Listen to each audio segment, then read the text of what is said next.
A Napa guy knows not to judge a man by his car's multicolored paint job or absence of modern gadgetry.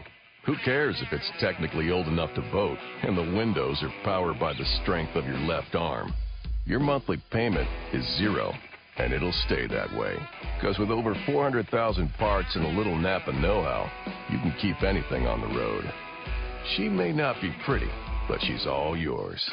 That's Napa know-how. Blog Talk Radio. Here we go.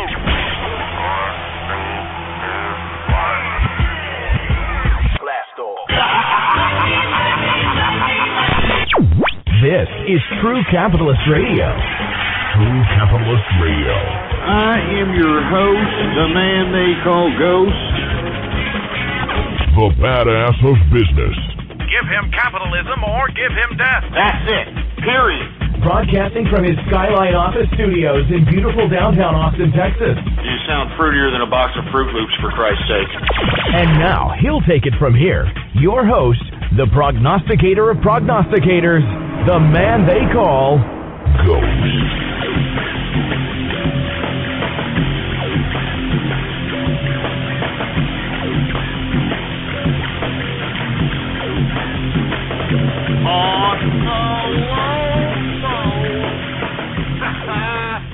Hey, what's going on, folks? And thank you for tuning in with me to another special edition of True Capitalist Radio. And, of course, I am your host, the man they call Ghost. And, of course, folks, I want to thank everybody for tuning in with me. This is episode number 98. For all the folks that are keeping track with the True Capitalist broadcast, and you know what that means.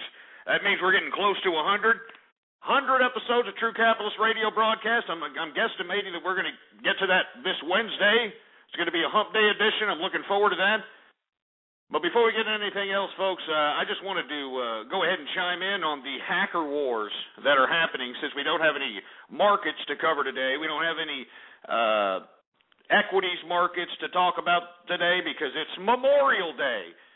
For all the folks that are unaware, the United States out here celebrates Memorial Day for all the fallen veterans and the people of our military honoring their service. And as a result, we don't have any equities news to talk about today. But I do want to talk about the Lulz boat. It's so shocking and new. I definitely want to talk about the hacker wars that are happening here, folks. I mean, this weekend was, some shocking news throughout the hacker community here. We've got one of the spokesmen of Anonymous stepping down. We got the Lulz boat last night hitting PBS, and we're going to talk about it, man. I want to hear from you, though. 646-652-4869 is the number to call here. First thing we're going to talk about is Barrett Brown. The spokesman for Anonymous has basically said he is leaving. He is leaving Anonymous. He is leaving it and going to pursue other endeavors. He's going to be in the media, so on and so forth. And apparently, according to him, that he's taken a good chunk of Anonymous leadership with him. You know what I'm saying? I mean, so it's pretty unbelievable what's happening here with Anonymous. Moreover, there was always some kind of rift that was in the hacker social circles out here that basically kind of, I was waiting for this to happen. And at this point in time, we don't know what exactly the state of Anonymous is in at this point in time. Barrett Brown said that the reason that he's stepping down is because there's no cause, there's no purpose. It's just everybody's just kind of going out hacking, whatever. And not to mention, I'm sure that Barrett Brown listens to this broadcast, and he was rather shocked when one day I was referencing that the government could use RICO statute and Patriot Act, to pursue these hackers. And then 2 days later, that's exactly what Obama goes and does. I mean, straight up, man, that's exactly what Obama goes and does. And it's unbelievable. But, I don't know what's really going on with Anonymous. I wish they would get better organized. I wish they would better articulate their goals. But let me tell you something. There are sects of Anonymous that are breaking off. and one of them is lolsec. And for all you folks that don't know who I'm talking about, it is.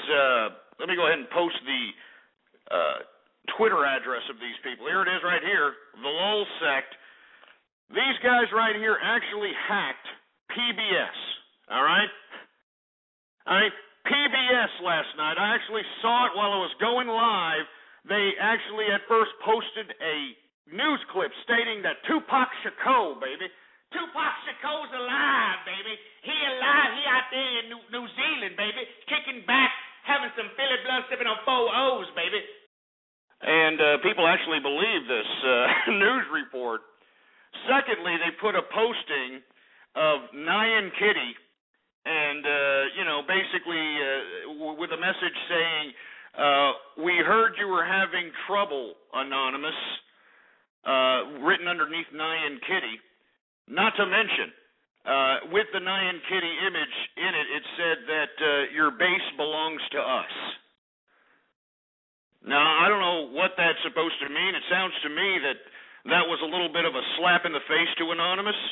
Not to mention that when reporters were actually twittering lolsec in response, you know what I mean? In response to what the hell is going on to PBS here, are you related to Anonymous? Because that's what was initially first claimed, that Anonymous was the one taking control of PBS. Lolsec had wanted nothing to do with Anonymous. We ain't doing nothing with Anonymous.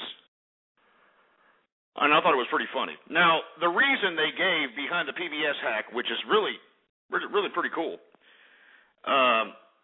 is a response to the Frontline documentary about WikiLeaks. Now, I think that, first of all, lolsec, all right? Lolsec is an unbelievable, new sect that is branched off from Anonymous. This hack was unbelievably implemented. Classic SQL hack, but at the same time, they were able to lock out the administrators. You know what I'm saying? They were able to, just do all kinds of things and just kind of ran rampant with the damn server for at least 8 hours. All right, at least 8 hours. And lo and behold, the reasoning they gave behind this was not only because of the WikiLeaks situation, but the Bradley Manning jailing. The information that was basically branched out to WikiLeaks. And for all the folks that don't know, Bradley Manning is the military gentleman who had access to certain information that was then given to WikiLeaks, which was then exposed to the public. And what's unfortunate is that this young man is now, from what I understand, being tortured. He's a lot of nefarious claims that are happening to Bradley Manning, and I think that we need to talk about it. I mean, we need to bring issue to that. I mean, Bradley Manning just didn't necessarily jeopardize national security here. Everything's going smoothly. The only thing that isn't going smoothly is the whole goddamn world. So anyway, I want to hear from you. 646-652-4869. Much props to lolsec. At least somebody's doing something for a reason, and not just because, hey, look, we're over here now. We're over here now. Hey, look at us. We hacked Sony because Geohot was able to, mess around with some proprietary hardware that pissed off Sony. Yeah, get out of here. 646-652-4869. I had a good time last night. I was on the Lulz boat. It's so funny and lolly, the Lulz boat. I want to hear from you. Let's take some callers here. A special Memorial Day edition. And, as we're doing this show, always remember that we've got men and women out there implementing the American ideology throughout the world. 906, you're on the horn. Now, you don't have to play Nyan Kitty now. We'll play it later. All right? 111, what's up? Hey there. Hey, it's Jerry. How's it going? Huh? Hey, how's it going, man? How you doing? Hey, it's great, thanks. I was reading this book the other day, is all about the ideals of communism. Okay. And what do you think about that? It was all about how Joseph Stalin was being a bad man. What do you think of that? Because I don't like. Jesus Christ. I mean, you almost had something going there kind of funny, and then you didn't even know what the hell to say after it. Come on, man. Jesus Christ. We're talking about the Lulz boat. And you're sitting over here wanting to talk about Joseph Stalin up in here. Get the hell out of here. Let's talk 214. What's up? Oh, is that me? Yeah, it's you, man. What's up, man? Oh, did you hear about the fucking people arrested at the memorial for dancing, man? Fucking outrageous. Oh, yeah, I'm glad you brought that up. We were going to bring that up later, but, man, since you want to go right into that, go ahead and enlighten us a little bit. It was like somewhat of a flash mob, so to speak. Everybody was just kind of going to dance at the memorial, something to that effect? They organized a dance at the Jefferson Memorial because somebody got arrested for it a couple of years back, I think, and the judge on that case ruled that you're not allowed to freely express yourself in public or some shit like that. So those people were there protesting it. And, I mean, have you seen the video for it? Yes, actually I have. And, they're sitting over here taking down people, muscling them around, for Christ's sake, as if they were drug dealers or something. Oh, it's fucking ridiculous, man. I wouldn't even throw a drug dealer on the ground like that. That's crazy. Drug dealers are good people, too. I mean, they're just trying to make money to feed their families. I've actually been talking about this a lot, man. I've actually been talking about how the police are the last people that you want to call when you're in trouble. I mean, you notice how they're always the last people there when everybody's on the floor bleeding, dead, your house has been robbed, somebody's already been raped. I mean, they're always the last one there, but they're always the first one to catch you with your goddamn seatbelt off or your broken tail light or, your car is parked in the yard and it's against ordinance such and such. I mean, they're always there when it comes to tax collecting on people, and that's what this is. Some stupid law that some stupid totalitarian bureaucrat in that municipality probably implemented that law 100 years ago, whenever the hell it was implemented. And now you've got these goddamn police implementing this taxation. These guys are a sanctioned gang by the United States tax dollars. And let me tell you something. If crime is implemented on me, I'm not calling them. I'm calling mercenaries, man. I'm calling Blackwater. Somebody that'll actually give a crap. I feel you. That's not actually even what I called up to talk about. I called up back in my younger days. I was actually kind of a liberal and was all into the whole socialist movement, and since then I've changed, and I want to tell you how I became a capitalist. Not that you give a shit, but I just wanted to share the story with you. Go ahead. No, go right ahead. Well, I moved to China a couple years back, and I hired a bunch of kids at 50 cents a day to sew shoes together. Then I'd export them to the United States, and by that, I'm now a millionaire, and I'm just loving the capitalist life, man. I'm living it up big time like you. I think because of you, I'm going to go out. First and foremost there, 214, you could sit here and try to, be sarcastic about I'm going down there and I'm forcing children to work in sweatshops to make Air Jordans and pump shoes in China, bring them over here, and I charge $150 on something that would cost 75 cents to make. Let me tell you something, son. That has nothing to do with America. That has nothing to do with anybody but the totalitarian government of China. I have always advocated for the people's rights in China. I will never forget 1988, 1989, Tiananmen Square. Tiananmen Square was one of the most grotesque, nationally broadcast massacres on the face of this planet. And for these people to sit over here and imply that capitalism has anything to do with what the hell's going on in communist China is just disgusting. It's just pathetic.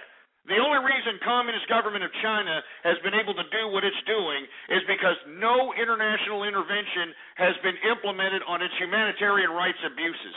We have allowed these people to put their own population below slavery. I mean, below serfdom, for Christ's sake. Do you understand? Below serfdom, they're forcing these people to work at pennies an hour. Meanwhile, all the communist government, who are the owners of all the manufacturing and the means of production in China, mind you, the communist government becomes billionaires while they're feeding these people in China like a bunch of robots this warped idea of the reason they're working so hard is to do it for the people. Let me tell you something, son. I know you were trying to sit there and be cute and, hey, yeah, I'm a capitalist because I do this and Let me tell you something. I've always been against China and its regime. And let me tell you, I know for a fact that some of the commentary that I have projected on this broadcast has penetrated the borders of China, and you've actually got Chinese raising up because they are tired of living like a bunch of disgusting, below animalistic type of beings, being told what to do, what to say, how to say it, how many kids you can have, how much you can make, what kind of house you should. I mean, every single thing. They can't have religion. They can't have this. They can't. I mean, it's disgraceful. It's utterly disgraceful. And for you to sit over here and imply that, oh, yeah, you know, I became a capitalist by going over there to China, all right? Going over there to China and forcing kids to work below.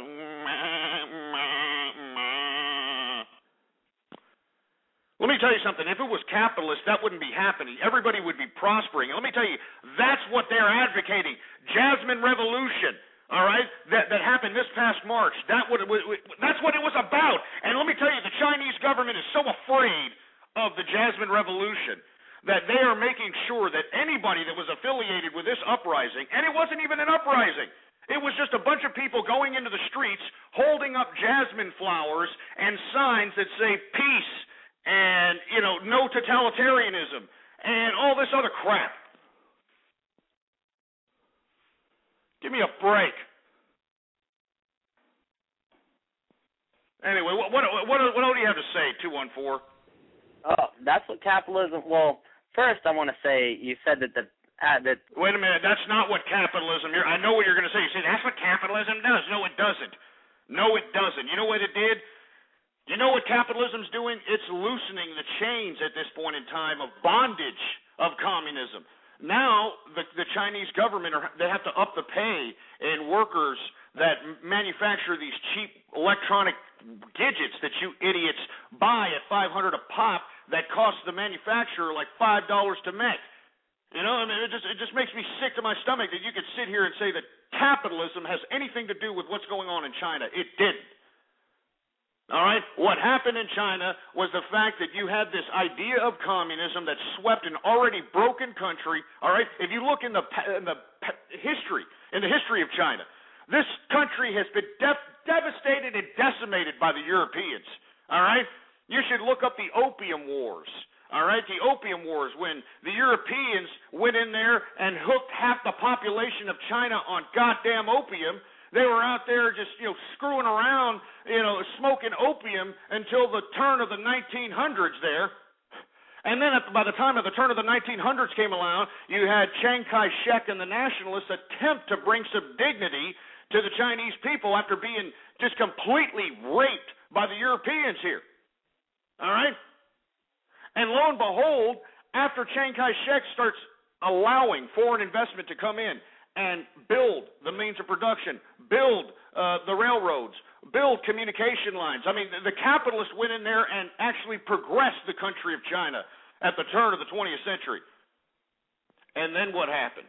Well, the Chinese people went from being a damn peasantry society, and the kids went from their little peasant rounds into the cities that were built by the capitalists through the railroads, so on and so forth. And lo and behold, what happened? They didn't like working. Yeah. They didn't like working. So, I mean, they didn't like assembly line manufacturing. They didn't like all this crap. So, lo and behold, communism was around. You know? You had dumbass Mao Zedong and his dumbass idea that the peasantry is the purest form of society. It's just horrific. Anyway, that's enough. 214, what else do you have to say? Okay. First, you said that the people, like the average people of China, listen to your broadcast. I don't believe that the majority. I didn't say the average person listened to my broadcast. I said that content that I have produced has penetrated the borders of China. All right? I'm not saying they listen to the broadcast. I said that content that I produce, which includes blogs, which includes the capitalist army, which includes a lot of things. So go ahead. I didn't say that, so right off the bat, you're already lying. Go ahead. Is your blog written in Chinese? You can translate it, asshole. Is that so hard to do? You ever heard of Google Translate? You can translate the whole goddamn thing, you stupid milky licker. Not to mention, there's more people that speak English in China than there are in America. Did you know that, you stupid moron? And, I mean, No, did you know that? I asked you, did you know that there's more people in China that know English than in America? Did you know that? Maybe in Hong Kong, but I wouldn't say in all of China. Also, Google Are you kidding me? You got to be kidding me. Get this shit. Get him off! I'm not going to sit here and talk this garbage to some uneducated, half-witted liberal who's been fed all this garbage, obviously from his feminist mammy, because you know there's no fatherly influence on this fruity bastard, because if there was, he wouldn't be talking like he just popped out of the anal passage of the pink team. Jesus Christ. I mean, I know people have a hard time believing this, all right? But Chinese people do know English. They teach it in their education system, morons, all right? They know there's more people in China that know English than there are Americans in this country that know English. Jesus Christ, this is horrible. Let's hope we get another caller here. 619, what's up? All I have to say is, fuck your government. Well, you're calling from California. How can you say F the government when you're probably collecting money from the government? I mean, can you explain? Oh, and you hung up. How convenient. I mean, California gives more government subsidies to losers than any other state in the union besides Illinois. I mean, you understand what I'm saying? You're living off the government, and you're saying F the government? I mean, that's how stupid our society is in America today, folks. Jesus Christ, what else we got going on? We're supposed to be talking about the Lulz boat. But instead, you idiots are calling up, just acting like jagoffs. I mean, Lulzsec actually did a hack for a reason, They actually did something for a reason instead of just kind of, oh, yeah, we're going to do it because, look, I hacked Anthony Weiner's Twitter, and I'm going to send a picture of a crotch to some chick on his following and make it look like, he wants to get it on. And I mean, just give me a break. Anyway, and we're talking about the split in Annan. The split in Annan. We want to talk about all that stuff. And, of course, the Jefferson Memorial arrests, the dancers that were dancing because they were trying to break taboo of some prehistoric law that's been in the books out there. And lo and behold, the video is out there. You've got police manhandling people for dancing. And this is why I'm saying the police do not care about protecting and serving, all right? I mean, they're not out there to serve and protect. They're out there to tax collect. And anybody who thinks otherwise, I think that you need a slap into reality. All right? 646-652-4869 is the number to call. We got area code 901 on the horn. What's up? We do what we do for Chairman Mao. We do it for Chairman Mao. Yeah, you stupid Mark. Get him off, for Christ's sake. You assholes need to stop doing these stupid little videos of me and these goddamn soundboards. I'm serious, man. They're starting to come back up again. All right? You're making me look like some racist jagoff. I'm not a racist, assholes, all right? Let's make this perfectly, abundantly clear to all the jerk nuts that are out there waxing their carrots believing that I'm some kind of a grand dragon, that I'm some kind of a goddamn, David Duke racist or something. Like me and Mel Gibson are kicking it together or something on the weekends. I am not a goddamn racist, all right? I'm not a racist. So stop it. Area code 404, what's up, man? Yo, what's up, Ghost? Hey, how's it going, man? Doing pretty good.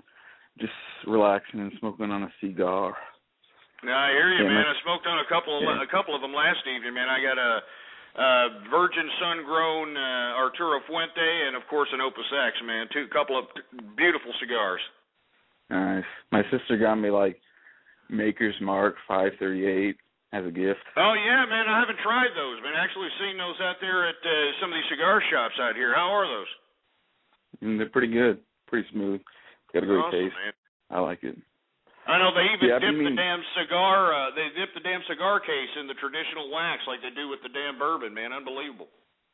Oh yeah, it's really cool. Yeah, I wanted to ask you. I've been meaning to talk to you about this, but I just haven't gotten to it. This is gonna take you a little bit off, but what do you think about that Casey Anthony case? Casey Anthony, you're talking about the broad that's on trial for allegedly killing her daughter, but there's no body, they can't find the daughter, there's only circumstantial evidence is the deal. I've vaguely kept up with the case, but am I correct? Yeah, that was a case 3 years ago. They found they didn't find her body, but they found like evidence that her body was in her trunk. And then that was really the end I heard about it. And then 3 years later, this just started up. And Casey Anthony was saying, that she blamed her parents. Well, and those pictures that came around. There are pictures that were taken, that were found as evidence because Casey was dancing and drinking and having parties while her little girl was missing at the time. And, yeah, I think I remember that, yeah. Yeah, and I don't know, I just been seeing on the news, and she was saying that her father and her mother, they were swimming with her, and then she drowned, and her parents were telling him to hide the body. So she says that her parents basically hid her little girl's death, and she was saying that her father sexually abused her when she was a kid, and they're using that as evidence. Yeah. A case really, really pisses me off. I can't stand that. But, this is not uncommon in America today, man. I mean, America is becoming more and more twisted, more and more vile, disgusting, disgraceful. I mean, this kind of stuff does not surprise me anymore. Once again, at the beginning of the month here, I was telling everybody on the Internet that we're going to start seeing a lot of these convenient, I left my baby in the car routines this summer. It happens every summer. I always call it. And every summer we see these ridiculous bimbos, conveniently leave their children in the back of some car that's in 100-degree weather. And lo and behold, these babies are frying in there, and all they got to do is give a crying job. And, I can't believe it, I didn't know. And yet this bitch still has her purse. She got her nails did, got her hair done. She didn't forget to do everything else except take her kid out of the car. And the reason that you're seeing this kind of crap is because these women, believe it or not, they actually believe they can get away with this stuff. I don't know about the case of Casey Anthony. I mean, that just looks like deep-seated, deep-rooted family problems. But once again, it kind of relates to the fact that she wants to get a pass on allegedly killing her child. And I think that, if you killed your child, just take the plea and get the hell into jail where you belong. But no, this idea that, I'm going to try to defend myself from, the idea that I killed my kid because of this problem. It's my mama's fault. Postpartum depression, postpartum psychosis. The devil told me to do it. I mean, you've got these women actually getting off on these cases. I mean, that broad that, killed her, 5 kids by drowning in the bathtub, she's out in the streets right now. You know that? Temporary insanity. Was in jail for a couple of years. She's out there partying in the streets, probably at some bar trying to make some more kids right now. And this is America. Yeah, pretty sad. Yeah, man. Even turning on her parents, that's just messed up. I mean, it's pathetic, man. Yeah. Anyway, man, I want to thank you for calling, man. You want to give a shout-out? I don't have anybody to give a shout-out to. Maybe capitalistarmy.com. Hey, man, thanks a lot, man. I appreciate it, man. You take it easy. Thanks for the insight on the case there, man. Yeah. See you. All right, man. Appreciate it. You take it easy. Anyway, man, I mean, this is not a joke, folks. This is America, all right? This is what I try to discuss every single day that I conduct this broadcast. I try to penetrate the psyche of those throughout the world. in an attempt to spark synapses in the brains of you individuals so you can realize that we are living in complete and utter savagery, utter disgust and filth and waste and patheticness. I mean, what's really unfortunate here is that we're allowing ourselves to get to this level of depravity. We're allowing it to happen. It's just disgusting, man. I mean, women are getting off from killing their children, man. They're getting off scot-free. They're getting off scot-free, and nobody cares. Nobody's talking about this. Nobody gives two rat's asses. And what, we're just supposed to accept this crap, huh? You know, we're going to have slut walks throughout the world this summer. I hope you know this. We've been covering this quite some time. There was a slut walk that started in Toronto, I believe, made its way over to Boston. Now slut walks, all right, are happening all over the world, okay? Now what I'd like to know is how many of them sluts that are sitting over there, you know, scantily clad, showing off their assets out there in the streets, begging to be called a slut. I wonder how many of them dirty, disgusting dish rag whores actually have children, and whether their children are being basically taken care of by who the hell knows who while they're out there conducting themselves in a goddamn slut walk. This is America. This is why I'm saying, I mean, to all the people that are listening out there, I know there's legitimate listeners. I know there's some ass clowns who like to call up and barrel roll, and all that crap. But I'm talking to the legitimate members of not only our society here in America, but legitimate societies throughout the international community. You cannot just sit there and allow this level of depravity to go unnoticed. It is time for you as a decent human being of this earth, it's time for you as a decent human being of society to stand up and start taking action against this kind of nonsense. We can't accept children being shitted out by these disgusting, depraved sluts who participate in slut walks. We can no longer allow government subsidizing baby making and turning it into big business. We can no longer allow these disgusting, depraved entertainment peddlers demoralizing and completely deviating our children's minds into in an area we can't even imagine. We can no longer accept this crap. And it's time for capitalists throughout the world. It's time for us to start showing that we're not going to just sit here any longer. While the masses are out here turning a civil world into an uncivil society. Everybody who's listening that's a legitimate listener that believes in the capitalist endeavor, it's time for us to start making our voices heard. It's time for you to start making your statements amplified. And I'm talking about everybody that's out there. Get a damn blog. Go on the forum posts. All right? I mean, you got all these stupid, dumb bookstores all over the place that nobody goes to anymore. Why don't you organize a goddamn political talk or economics talk?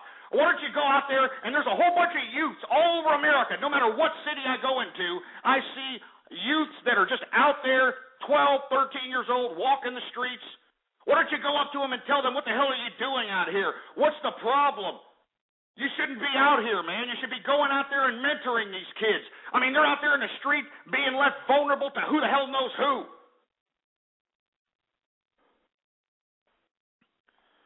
I mean, it's our duty, man. We can't allow society to get any more depraved. 646-652-4869. We've got area code 906 on the horn. What's up?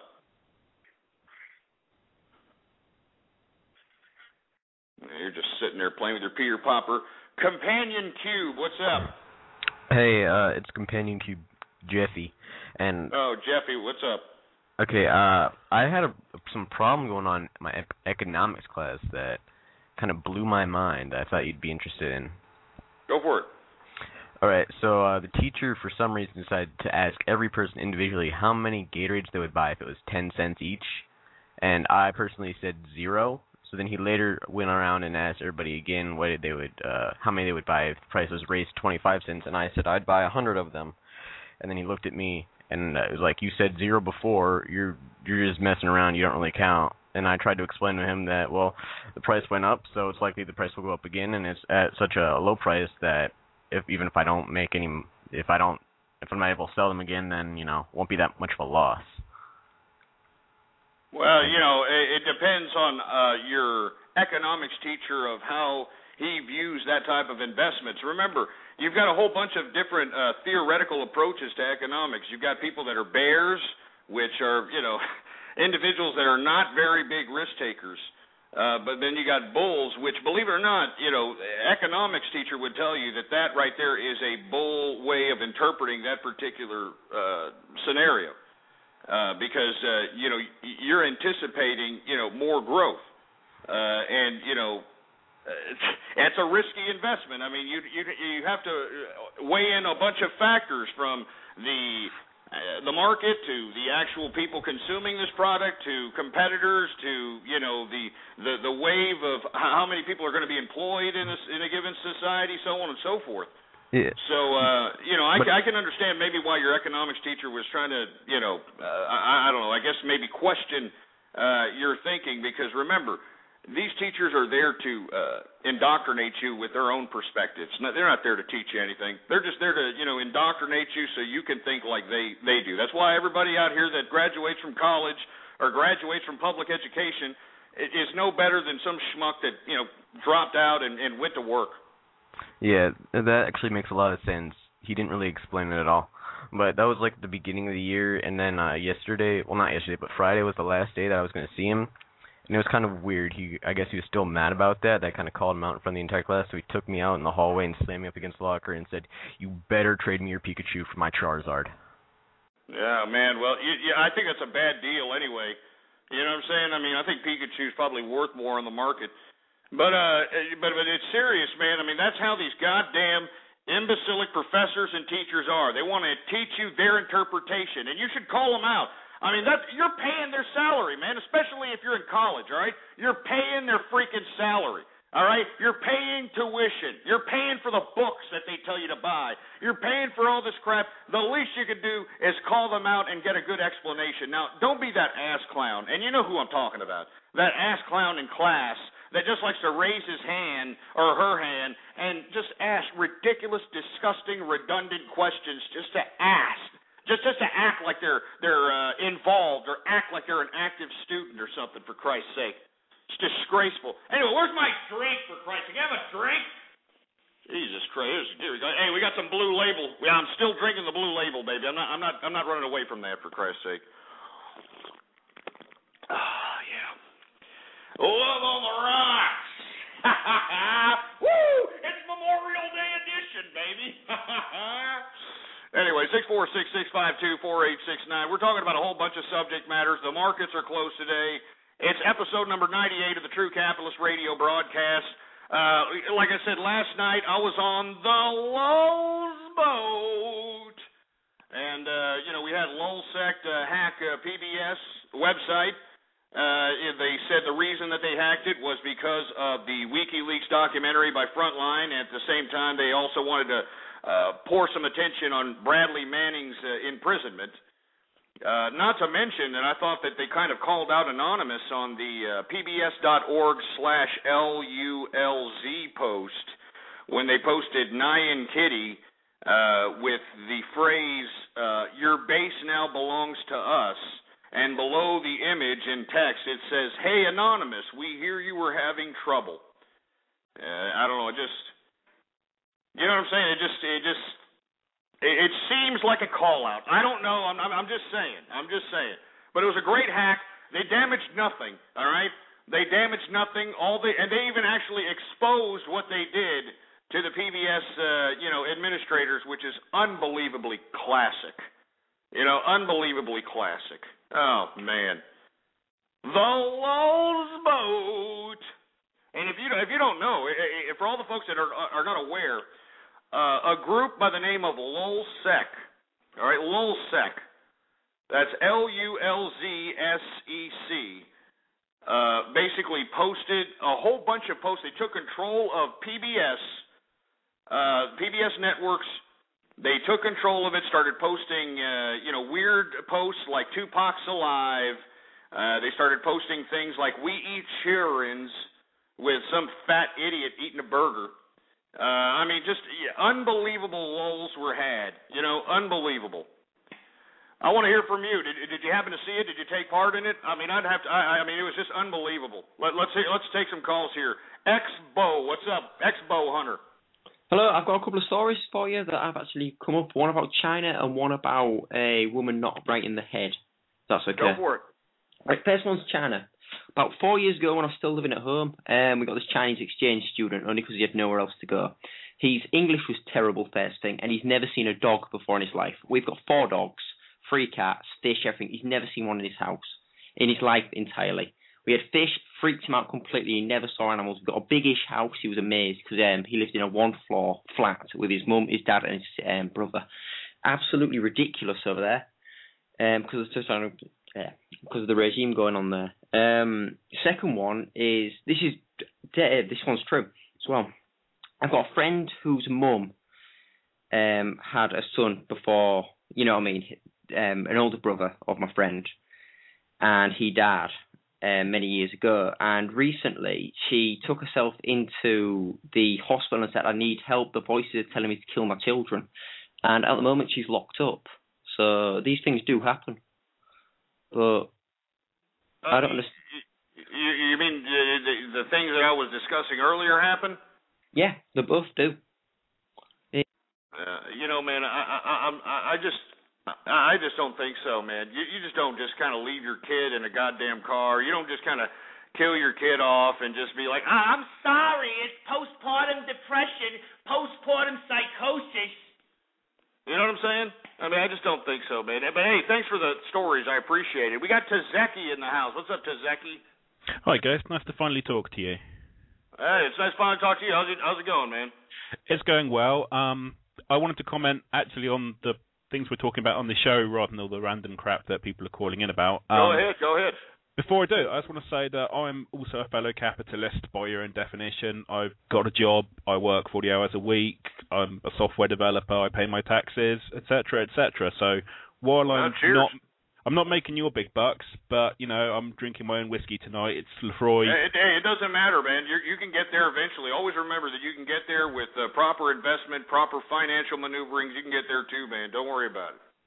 That's what I'm hoping. I'm still kind of, just starting out fairly recently after university, so we'll see how it goes. Anyway, back to the anonymous thing. I've been kind of involved in that partially. Back when they were doing their Scientology protests and stuff, I was up in London, masked up, doing all that bullshit because I was in university then.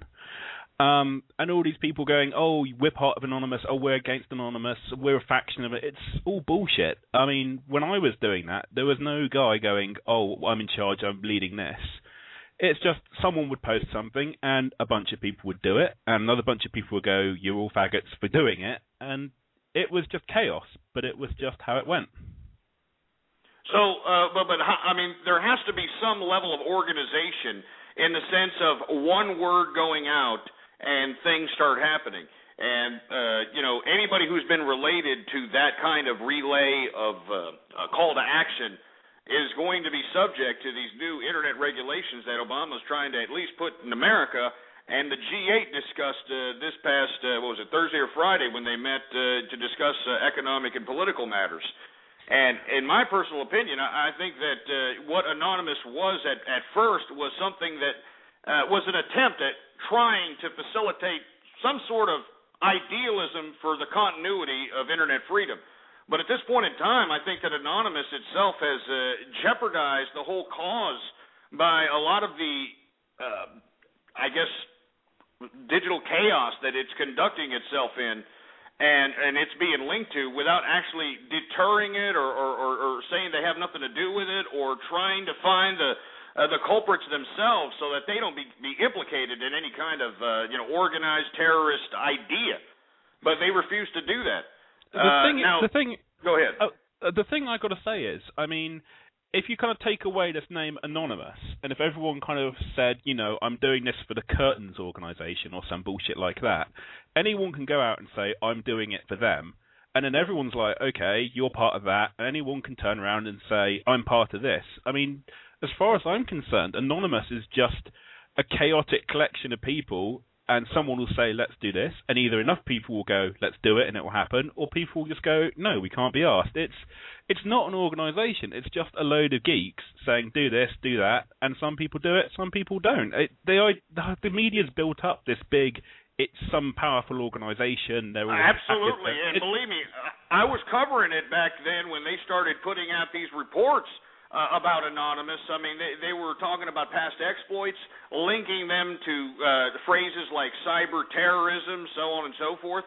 So I'm telling you right now, I mean, they're already planning in the works to, link this up as a terrorist organization. Now, remember, we have ourselves a bunch of power-hungry bureaucracies in the international community, not just the local governments of nation-states, but we have international bureaucratic institutions attempting to facilitate power. And one of the things that they're going to do is implement some kind of internet regulation based upon a lot of the chaos that's happening in the digital world today. And they're linking this to Anonymous. Now, my only qualm is that Anonymous needs to be telling the world that, look, this is garbage. These people are, Iranian hackers. They're from Lebanon. I mean, China. Something. Provide some kind of, trace route knowledge. I know they have the ability to do this. The problem is that they don't want to do it, and because I don't know why they don't want to do it. And in my personal opinion, they would benefit the organization and they would benefit the internet by doing so. I mean, I'll agree with you to the fact Anonymous is its own worst enemy, and it's turning around and making an amazing case for the government to step in. But at the same time, you've got to remember things like DDoS attacks are entirely illegal, and thousands of people will get stuck into that. You'll have computers that people don't know about participating via botnets and stuff. And it's like when thousands of people are doing this stuff and you can get one or two, maybe three of them arrested, it's like no amount of kind of internet regulation is really going to help at this point because it's clearly obvious no one's able to take control of this as it is. Well, and that's the problem. I mean, at some point, they may just cut it off or limit internet usage. They're already starting that on the corporate level by allowing us to only have a certain set-based bandwidth input and output usage, for Christ's sake. I mean, it's already getting to the point where they're starting to limit how much time we can go online, what we can do, so on and so forth. And I'm just saying, I'm all for Anonymous if we're talking about the Anonymous that is for internet freedom, that's for free of any kind of regulation, government, private, anything. I mean, this was made, with the intent of having a virtual world with the exchange of ideas and communication to bring the world together in an attempt to at least break down some of these old prehistoric ideas that infect our brains and sends us to wars and, makes us hate each other. But instead we sit here and we're allowing this same organization to be bastardized. It's being bastardized into this terrorist organization, which I know it's not, but they're not helping the cause to say that it isn't. And, now I'm starting to, give props to any of the offshoots or the sects, if you will, of Anonymous that are starting to gather their own legion within the community and implement their own plans of action. Henceforth, LulzSec, there's a couple of other ones out there that I don't want to mention, but this is why I'm saying, in my personal opinion, if you're going to do this type of nonsense, if you're going to risk going to jail, if you're going to risk, all these things, do it for a reason. And it was good to see that LulzSec, on top of, getting lulz, they did it for a reason that, in my personal opinion, is somewhat noteworthy. It's nice to hear from you, actually, Ghost, that there is a support for what Anonymous believes in. I mean, I don't think anyone can condone some of the hacking they do. But I think they're right on the message. Anyway, I'm getting a fair bit of hate in the chat room, so are you okay if I do a couple of shout-outs and wrap up? Go for it, man. Cool. I wouldn't mind shouting out to Ebenezo, I hope I said that right, Hippie Moose, I Hate, and I'm not going to finish that, and Nick Gers, which I'll try and pronounce correctly. And finally, I'd just like to say, communistarmy.com and Goat Politics on Twitter. Get out of here, you idiot. Anyway, like I'm saying, all right? Like I'm saying, inevitably, what we need to realize is we have to well, not we. I'm not a part of Anonymous, but Anonymous needs to realize that they need to either start branching off in their own sect, like LOL sect and a couple other hacking groups that have come about that have had some exploits, to say the least, or they're just going to have to separate themselves completely. Because in my personal opinion, there's bad news. I mean, the media has bastardized Anonymous into a cyber terrorist organization, and it's horrible. I mean, this Tuesday, believe it or not, Sony's president, whatever his name is, Muko Mamaku or whatever his name is, this guy's going to testify in Congress, all right? Because they're actually having a congressional inquiry into this whole PlayStation Network hack job. I mean, this is not a joke. You know what I mean? This is not a joke. Anyway, let's take some more callers here. We got 232. What's up? Hello, sir? Yeah, what's up? Yeah, I was listening to your show, and I was really intrigued by, the fact that these people were hacking into the PBS. I'm really surprised that they have the ability to do that. It's not really that hard to do, but they did it. Just got to know some command lines and know how to exploit a poorly outdated kernel. But yeah, it's not that hard. Yeah, and I just want to say, and I was listening to your thing about China earlier, and I agree with you 100%. These people treating the Chinese people like slaves is ridiculous. And I want to let you in with a little quote that I heard from, that really talks deep about my situation. It says, let freedom ring with a buckshot, but not just yet, because we need to truly understand the nature of the threat. You see, the pale man walks on the threshold of darkness. About roughly 20,000 years ago, the first humans evolved with a phenotypical trait, genetic recessive, blue eyes, blonde hair, and white skin. Albinism apparently was a sin to the original man, Africans, so the mutants traveled north of the equator. Because Europeans later, the first race hate us, so is the devil's alpha to the beta. Because history's best quality. Okay. I get what you're doing. I get what you're doing. No, I hear you. No. And believe it or not, I've actually conversed with black intellectuals that actually believe this, that actually can make a decent case. I just don't like, you're not one of these people that are going to break down with ebonics on me if we're going to talk about this, are we? Oh, no, sir. Certainly not. Okay, now look, let me explain something. I think that, this idea that, the African or the black man was actually the first human, is that what your argument is, right? It was the first human being, and that the offshoot was an albino that ended up, being ostracized from tribal Africa and ended up settling in Europe, and henceforth that's where you have the European, so on and so forth. I got it to a certain degree. Am I correct? I believe so, because quoting German philosopher Schepper, every white man was a faded or bleached one. Migration created further mutation, genetic risk evolution through combination, adapting to the climate. As they say, the Caucasus Mountain man reverted to that of a primate, savage Neanderthals until the late Paleolithic age. That's when the black Gormandi man came, with the symbol of dragon, fire, and art. Cave paintings to Francis Spain and the violence of Willendorf. And they say around 2000 BC, southern Russians migrated in small units, and those who traveled west populated Europe. And, the people who settled east settled in Iran, known as Aryans. In 1000 BC, some crossed the Khyber Pass into India and created Hinduism, the first caste system. They say the origins of racism, because the black dot meant defeat, the white dot elite, And they wrote the Holy Vedic. Well, I mean, look, you see, when black supremacists attempt to facilitate that type of substance, they do it wrong. They present it in a wrong fashion. If you want to legitimately get people on the side of that particular persuasion or interpretation of history, you have to present it in a way where it actually makes sense. What you need to realize is that, okay, let's just for the sake of argument say that the first man on Earth was African American, the first civilization, or African American's a liberal pseudo political correct term.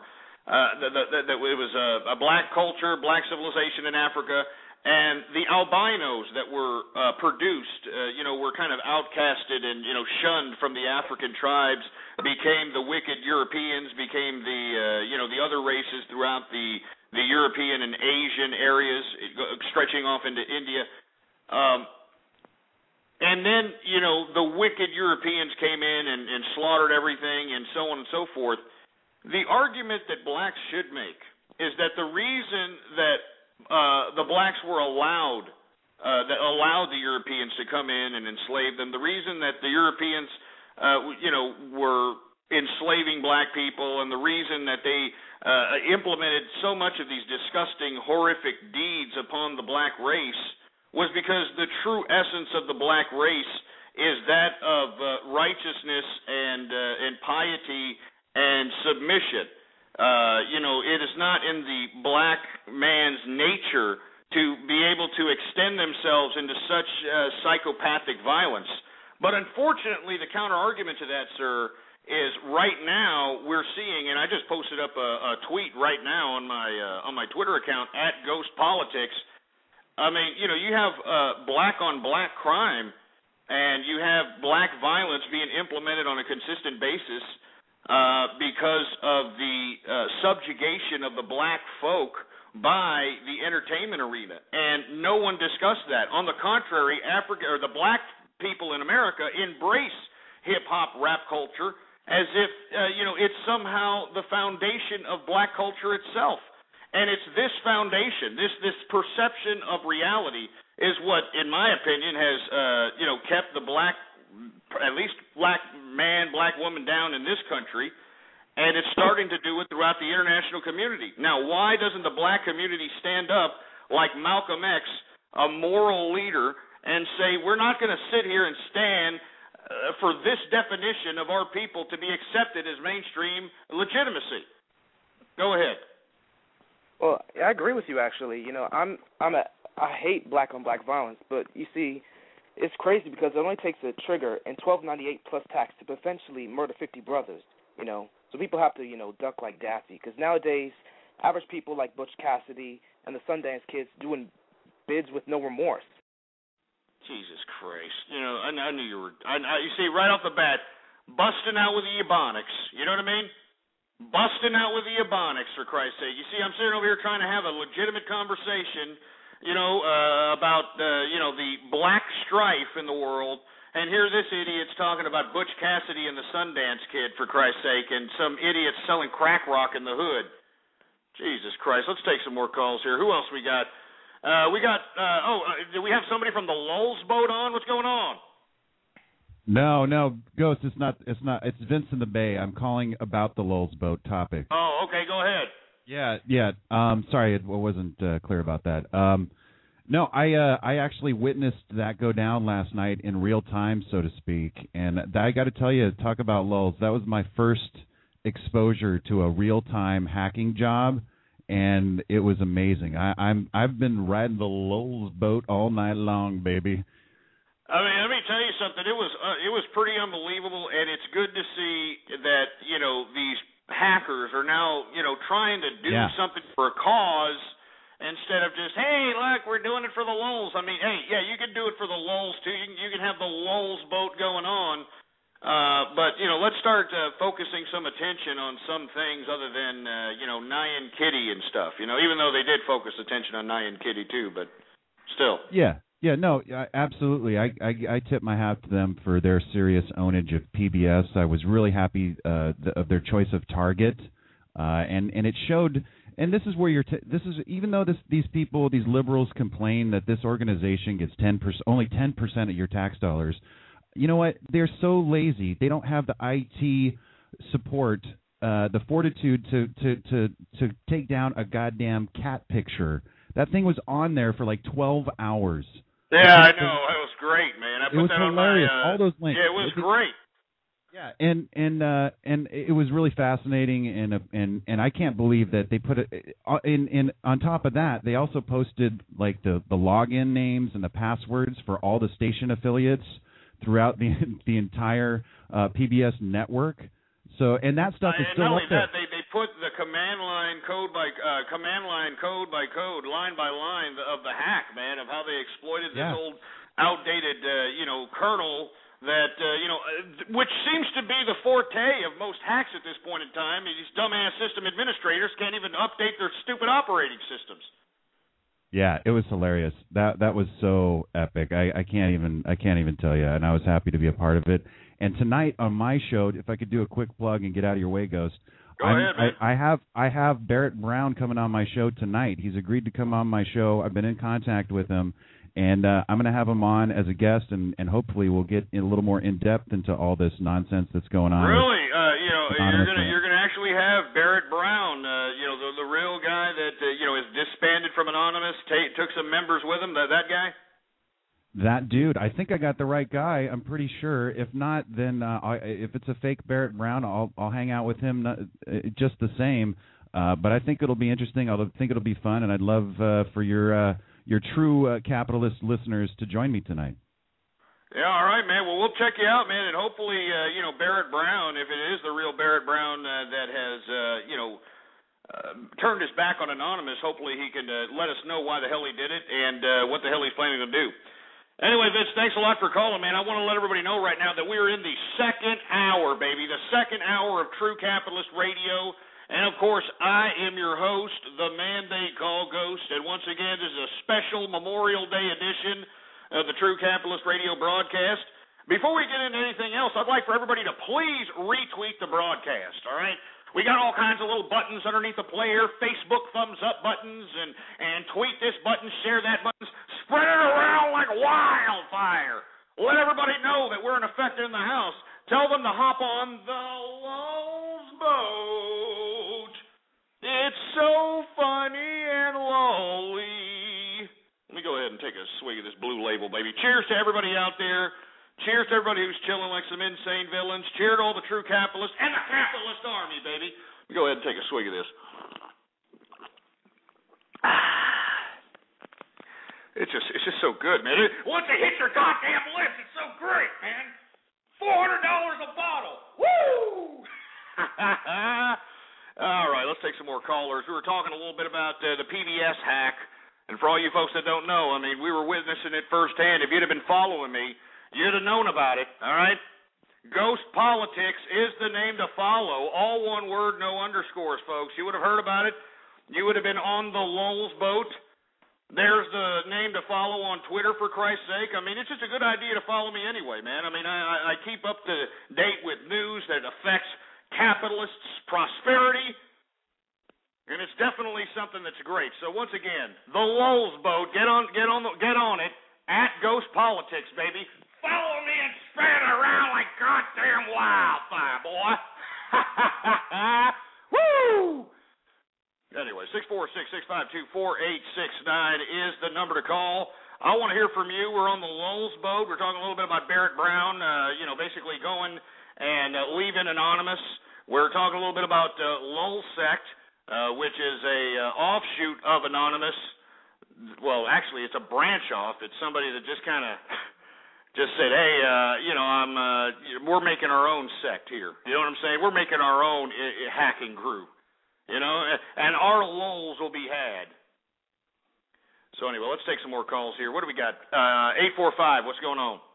Hey, Ghost, I think you're a fruit bowl. Jesus Christ, you're calling me that with that voice? Yep. Really? You're calling me that with that voice? Deal with it. Oh my God! Put your mother on the phone. I want to talk to that slut. Yeah, I'm Ghost. I'm a fruit bowl. I like dick. It feels good. Man, major fail. You must be from 4chan, aren't you? Get this in. Okay, get him off, for Christ's sake. Hey, Chris Poole, man, why don't you make another post area strictly for jokes?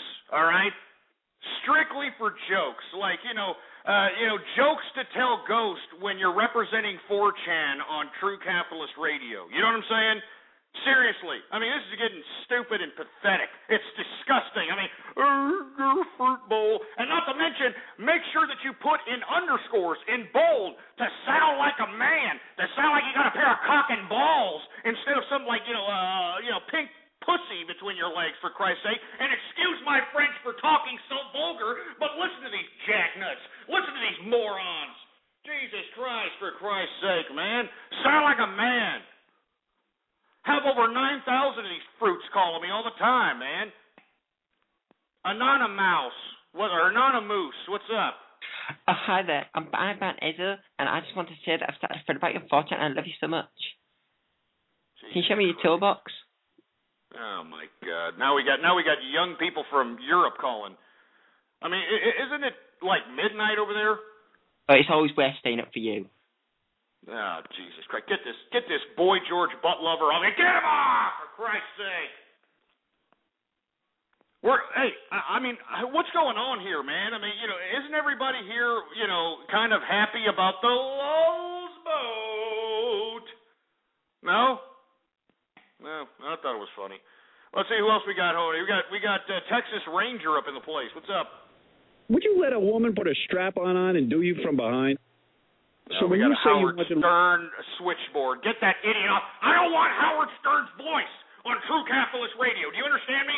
I don't want that old, wasted, prostate-infected, gumming his food, watching the Golden Girls, should be in a goddamn retirement home, sucking the goddamn chrome of a 57 Chevy bumper ass clown. I don't want to hear his voice on my show. Do you understand? Howard Stern sucks. He's an old piece of crap. Look, I don't understand why even any young male even jocks this old piece of garbage. He's old. He's old. I mean, it'd be one thing if this guy was some kind of hot radio disc jockey, and every time he had some starlet or some goddamn model come into his studio, they were like creaming out their pantyhose, trying to pull the balls out of this guy's pants. All right? But that's not what happened. And on the contrary, anybody who's interviewed by Howard Stern is just like wincing, like, oh, I can't believe I'm talking to this old piece of shit. I'm serious. I mean, Howard Stern really sucks, man, all right? You can tell him I said that. I'm sick and tired of you Howard Stern assholes calling me up, promoting his show on my show. You understand that? I mean, I don't want to promote Howard Stern's show on my show, you assholes, all right? I mean, here you got Howard Stern. I mean, he's probably, what has he got, a couple $100 million going into his show, right, for writers and executive producers and all this other crap. Right here, baby, one-man show in my office after I finish the day's trading. Right here. No writing, no writers, no planning, nothing. Nothing, baby. So come and get some. What else we got? We got 000 on the horn. What's up? Yep. Hello. Yeah. Hello. Shove it up your ass. 111. What's up? Well, you're taking too long too, you idiot. Cave Explorer. What's up? Hey, what's up, man? How you doing? Yeah, fine. It's me again, your favorite Mexican. Did you think about my proposal? You're not a Mexican. Look, you know, that's an insult to Mexicans to say that your immigrant Arab ass is a Mexican. It's a disgrace to Mexicans. Stop saying it, all right? You'll think about my proposal from last week? No, listen to me.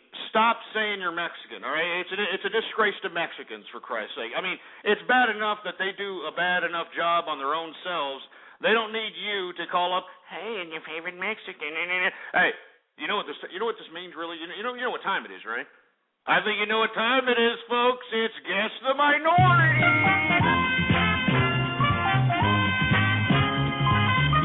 Yeah, that's what I'm saying. I want to hear from you. What do you think this guy is? What is he? I'm saying that he is an Arab, but I don't know. I have to hear from you. Go ahead, shut it off, engineer. Cave Explorer, keep talking. Yeah, I asked you a question, and I really would like you to answer. No, I don't really give a crap about your question. Just keep talking. Do you want to marry me, big boy? We're going to move to Canada and stuff, and we're going to get married and raise a communist family. Are you a Dutch? Are you Dutch? As a matter of fact, I'm Mexican.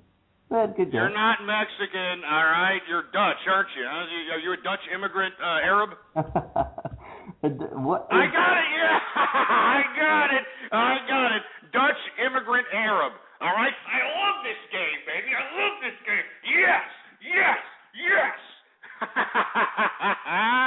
Anyway, let's get that idiot off, though. Get him off. Area code 337. What's going on? You're on the air. Ghost. What's up, man? Ghost, I'm really confused. Is this a comedy show or is this a business show? Well, I mean, right now we're just talking about anything right now, man. I mean, you know, it's Memorial Day. We're having a day off. I wasn't even planning on doing a show today, but we had a whole bunch of people tweeting the show saying they wanted to hear it, so here I am. So we're just talking about whatever. Well, this is supposed to be about, capitalism. I mean, you just taking calls, making fun of their minorities, making fun of minorities. Well, ask a question there, brother. What do you want to know? What do you want to know about capitalism, man? That's what I want to know. I mean, you keep talking about nothing. Listen. Look, go to blogtalkradio.com/ghost. All right, blogtalkradio.com/ghost. There's so much advice, information. There's at least $1 million worth of information there alone. All right. I mean, today we're taking the day off. We're kicking back. We're on the Lowe's boat. I mean, if you have something to say, man, why don't you ask me a question instead of complaining like, some angry black man that just got his bean pie taken away or something. Come on, man. Now, why you got to mention that I'm black? Why does it matter? Why you have to mention my race? Look, I'll tell you why it matters. Because you're bitching like Shaniqua, man. You know what I mean? Like I just pulled your goddamn weave out your head. Come on, man. Just ask me a question. If you want to ask a legitimate capitalist question, then hook me up, man. And why do you think that black people are defined by hip-hop? You're racist. That is racist. No, come on, man. Come on. You know that's what it is, man. I mean, I'm not saying that all black people embrace hip-hop as a culture, but the majority do. You understand? And let me tell you, a group is defined by its majority. And in my personal opinion, Malcolm X would be on my side. All right? He'd be on my side, trying to tell the black community that they have been bamboozled. They have been hoodwinked by the entertainment community in Hollywood by implementing this idea of hip-hop culture, this idea of sagging your pants below your ass, even though in prison that means that, you're the bottom, your ass is, for the grabbing. This whole idea of, yeah, baby, we sipping on 4 O's, baby, with my mind on my money and my money on my mind, baby, yeah. Shorty wanna fuck, shorty wanna fuck. You understand what I'm saying? I mean, he would be agreeing with me that, the African American, the black people in America need to get their heads out of their asses and realize that this hip-hop culture is what's screwing up your community.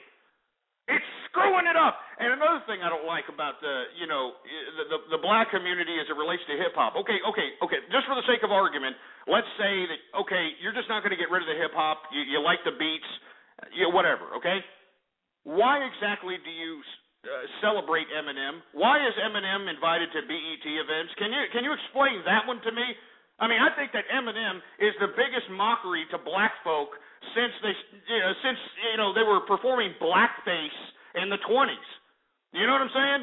I mean, you're going to sit over here and call me a racist, for Christ's sake? You're calling me the racist? You got Eminem with bitchy blonde hair hopping around a goddamn stage like he's got a hamster hanging out his asshole, sitting over here claiming that he's from the hood, he's from this, he's from that. He's not. He's not from Detroit. He got his ass kicked out of Detroit. He went to West Virginia with his grandma, and then he came back when he was 18 years old and tried to, hop on the bandwagon of these gay homo clowns. And it didn't work for him. He finally sucked off Dre in the back of some dumpster somewhere, and now he's famous. So, once again, why does black America embrace Eminem? Can you explain that one to me? Okay, so you're saying that race is defined by the majority. No, I'm saying groups in general. All right, I'm saying any group. Any group is defined by its majority. Not race, culture, religion, gender, animals, whatever. So you're basically saying stereotypes are true. If they weren't true, they wouldn't be around, don't you think? You're a racist. I am not a racist. I mean, what do I hear whenever I, put it on, a Def Comedy Jam, which sucks now, by the way. I think Russell Simmons needs to piss off with the new Def Comedy Jam. It's horrible. All right? Stop it. All right? This ain't 1991, brother. All right? It sucks now. But, every time you put it on there, what do you hear? Cracker ass cracker. Cracker, cracker. which I don't care. I don't like crackers either. You know what I'm saying? I think crackers are a bunch of dumb, cheese whiz guzzling rednecks that, watch NASCAR. I mean, what kind of a race of people watch a stupid, dumb car go around and around and around in circles for 500, 600, 1,000 times, for Christ's sake? What kind of fun is this? You understand? Who cares if Dale Earnhardt died? He deserved it. He was an idiot redneck, all right? He should have been wearing a better seatbelt, all right? Now what's your point, 337? Ghost, what's the point to your show? I mean, you know. The point to my show is capitalism, man. I'm trying to spread capitalism around. But you see the ignorance calling into my show. You see all these people trying to barrel roll, and spreading all this communist agitation. You got feminists over here calling me and agitating me. That's the point. I'm exposing the world to the type of riffraff that is here, riding among us, walking among us, for Christ's sake. All right? I mean, do you understand this? I mean, I just cannot believe that you could sit here and insinuate I'm a racist. I know more about black culture than you do. How about this? How about we play a game? Who knows more about black culture, you or me? How about that? No, I'm not playing this bullshit game. No, come on, brother. No, brother, come on, man. You calling me out and baby, you calling me a racist, baby. You understand what I'm saying? I don't like that, baby. I ain't no racist. You understand what I'm saying, man? I know what I'm talking about, baby. You understand? Me learns me some black history, baby. You won't challenge me, baby. You think I'm racist, baby? Well, come on down, baby. I mean, seriously, I want to know. I mean, if you want to challenge me, if you think that you're blacker than me, I'm challenging you that I'm telling you I'm blacker than you, boy. What do you got to say about that? You see what you're doing? You're using the stereotypical black man voice. Why you got to do that in front of me? Well, look, I'm just saying, look, if you think that you're smarter and you think I'm racist, then you would obviously school me in black history, right? Am I right or am I wrong? No, I'm not going to play this bullshit game with you. Because why? Why not? Show about... You're bringing it up, man. You're bringing up the race card. You are. Everybody else is lolling. You're the only one pissed off about it. Now, I'm challenging you. I am blacker than you, all right? I am blacker than you. I'm challenging you. If you don't believe me, well, then put it on the table, all right? Put it on the table right now, and we'll have a challenge right now. Because why aren't you talking about business? It says business on top. It's almost like you love these calls. You love getting. Okay, I'll tell you what. All right, who wrote Malcolm X's biography? I don't care, Ghost. I'm trying to have a conversation. I don't care. Oh, man, you see, you don't care now? You don't care? That's your brothers there, man. You hating on your brothers. You don't even know about your own brothers, man. Alex Haley was the guy who wrote it. Alex Haley was the same guy who wrote The Roots. You know? The Roots, Kunta Kinte, all that crap. He wrote that shit. All right? Okay, one more time. All right, you want another question? Goes, why do you play those beer can audio file every time you rage? No. Of course, you're trying to change the subject because I'm putting you in your place because you know that I'm putting you down in your own. I mean, I know more about your culture, baby, than you do, baby. Come on, bring it on, man. Bring it on, baby. How do you play that beer can audio file every time you get mad? First of all, it's not a beer can audio file, all right, asshole? I got a whole bunch of crap here. Luckily we had the Mexican Consuela broad come in and she cleaned everything. I'm trying not to mess everything up, so I'm not going to get into it. But, I do have crap around here. I got a whole bunch of crap here. You know what I'm saying? So anyway, look, brother, do you want to play Who's Blacker or no? No, I don't. I want to know why you always play an audio file every time. It's not an audio file. Yeah, it's not an audio file. You see? It's not an audio file. It is an audio file. I can tell you don't have that many cans every time when you. Yeah, you stupid, silly bastard. You know what I'm saying? First of all, you call me a racist. All right, you call it my show, calling me a racist. I'm calling you out and saying I'm blacker than you, baby. I'm blacker than you. And unfortunately, you just can't. You don't want to face up to it. Now, let me ask you one more black question. Do you mind? I'm not playing this game with you. No, come on. I'll even ask one that you should know. I should ask one that you should know, for Christ's sake. All right. Now, what was the introductory role of Ice Cube as a writer and a director? Why do you keep muting me when I'm trying to talk? Answer the question. Answer the question. What question? I'm not playing this game with you. You don't even know. It was Friday. You remember with Chris Tucker? You just got knocked the fuck out. Give me a break. Get this guy off of here for being an Uncle Tom. Get out of here, Uncle Tom. Get out of here. Get out of here. Damn Uncle Tom's over here trying to sit over here and school me. Trying to school me, baby. Can you believe this guy? Trying to say he's blacker than me, man. I know more about his own black history than he does, man. Do you understand that? But no, I'm the racist, right? I'm the racist man, right? I mean, why would a racist know about black history? Why would a racist know about... A racist wouldn't know about this kind of crap. Racist would just care about, yeah, baby, Adolf Hitler, Sieg Heil, Sieg Heil. And not to mention that Adolf Hitler was half Jewish, you idiots. Anyway, who else we got going on over here? Engineer, give me another caller here. 423, you're on the horn. Hello, sir? Yeah, what's up? I just want to talk to you about that last dude who's claiming you're racist. Yeah. Can you hear this real quick? For me, just real quick. Go ahead. This was born on December 25th and raising on the third day of the myth. Plus to deceiver. Commission Michelangelo to paint white pictures of Jesus. Hello, sir? Yeah, go ahead. Why was that dude calling you racist? That was a dude calling me a racist? Yeah, why was he calling you racist? What, somebody on a rap song now is calling me a racist? I was just wondering, why is that dude calling you a racist? I don't know. Get this idiot off. Who cares? Now they're rapping about me, for Christ's sake. Can you believe this crap? Now you got rappers like, man, that ghost motherfucker, man, he racist, baby. I'm rapping about it. Yeah, I saw a man named Ghost. He thought he was a host, baby. Called me Uncle Tom. I had to do his mom. Yeah. Jesus Christ.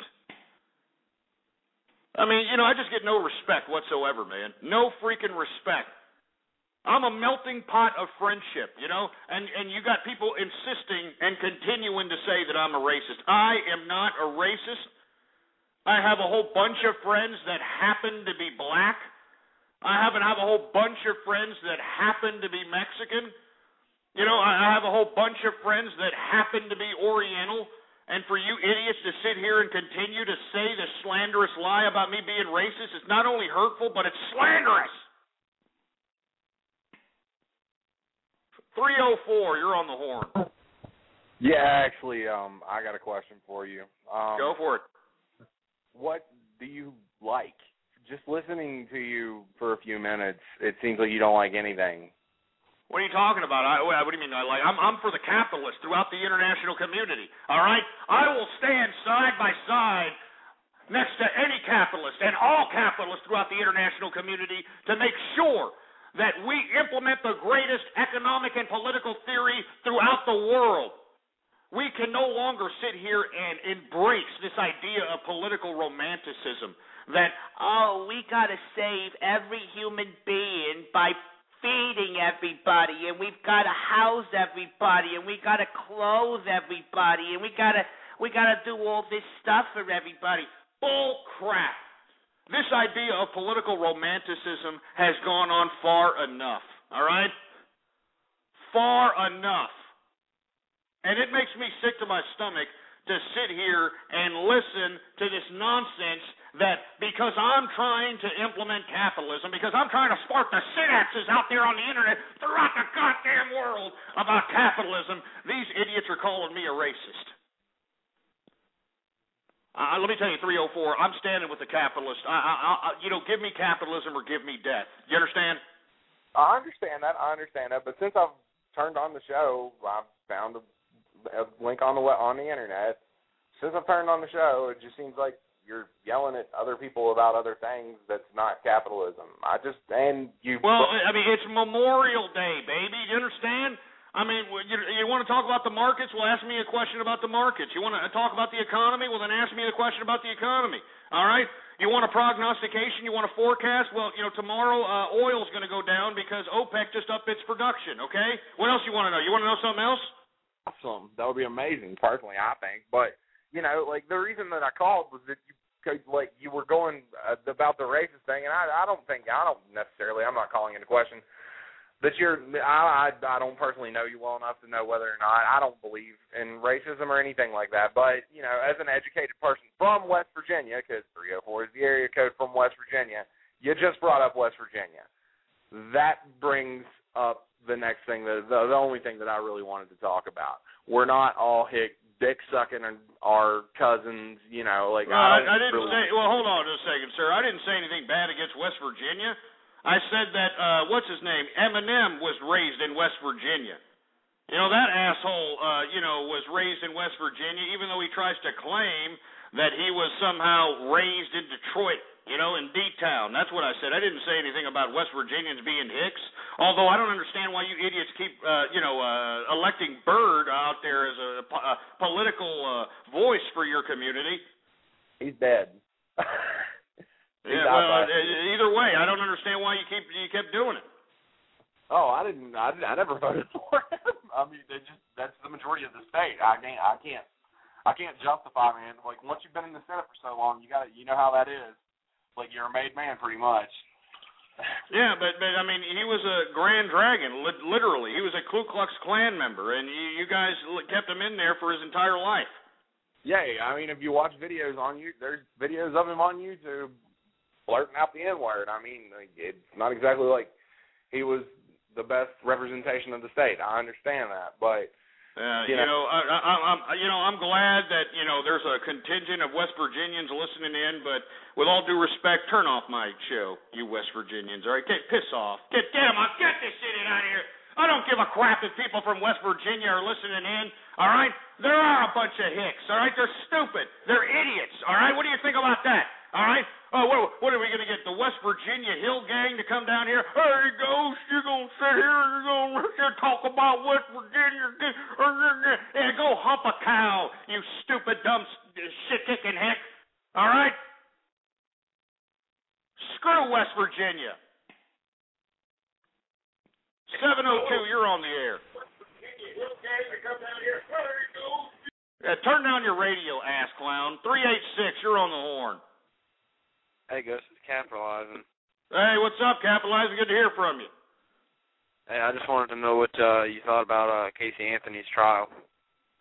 Well, wait, man, I don't know what to think about it, man. It's, all the garbage that's coming out, all the things, the subject matters, her videotapes of her, chugging down beer like she's a goddamn Girls Gone Wild video contestant, and the allegations that her mother and father, were the orchestrators of the disposal of the body. I mean, I don't know what to say. What the hell can you say? I don't know, man. When she first came out and said that the kid drowned, she could have just stuck with that, but she just had to add more to it, Yeah, I hear you, man. I mean, what exactly is the allegation that the kid drowned? The parents told her to get rid of it. The father hid it. They sexually abused the girl, and she said that she left the remains in a place where they would be found, but then she claimed that the dude that with the meter reader had moved them back. Something like that. It's the terrible. Meter reader? What the hell? Yeah, the guy that originally found them and then called the police like a little while later. Oh, man, it's just horrible. I mean, what the hell's going on with this world, man? That's why I keep saying, we need to start standing up. We can't allow this crap to continue happening anymore, for Christ's sake, man. I mean, that's why I always say that, these bimbos, they're out here trivializing life, shitting out, 5 or 6 kids from 5 or 6 different fathers, and then when they realize no one's going to be a free babysitter for them, they decide to off these kids, by drowning them in the damn bathtub or throwing them in a river with the damn car running, whatever the case might be. These bitches get off.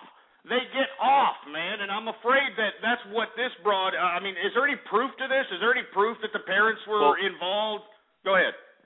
Well, they don't really have any proof, but, like, when the father, he tried to commit suicide in a hotel, which kind of makes it look like he knew something about it and he was trying to get like out of it, but the cops got to him before he could do it or something like that. But they said that she chloroformed the baby and it died, and she had it in the trunk. So. Oh, Jesus Christ, man, this is just disgusting, man. Hey, you want to give a shout out to anybody capitalizing? I don't know. I'll say hey to Goofy Bone, but that's about it. I'm not at my computer, so I don't know who's on. All right, man, no problem. Hey, thanks for calling in, capitalizing. You kick back, man. All right, man. Later on. We got On the Lowe's Boat. We got him on the horn. What's up? Taking too long, Lowell's Boat. The unofficial Hot Dub. What's up? Hey, I want to start off by saying better dead than red, but I wanted to know about capitalism. I agree with the whole fact that certain things like kids need like how do you say it? Like if you shouldn't have to like you shouldn't have to help every family. You shouldn't have to do all that, but what about the kid who was raised in the ghetto, who went to shitty schools and didn't get the amount of attention he needed to actually be able to be successful or have that chance in life, and just that kind of thing in general? Good question. Well, first and foremost, that's pretty much the majority of America at this point in time. I mean, there are no more good neighborhoods unless it's gated and it's got a goddamn, a private security roaming around the son of a bitch.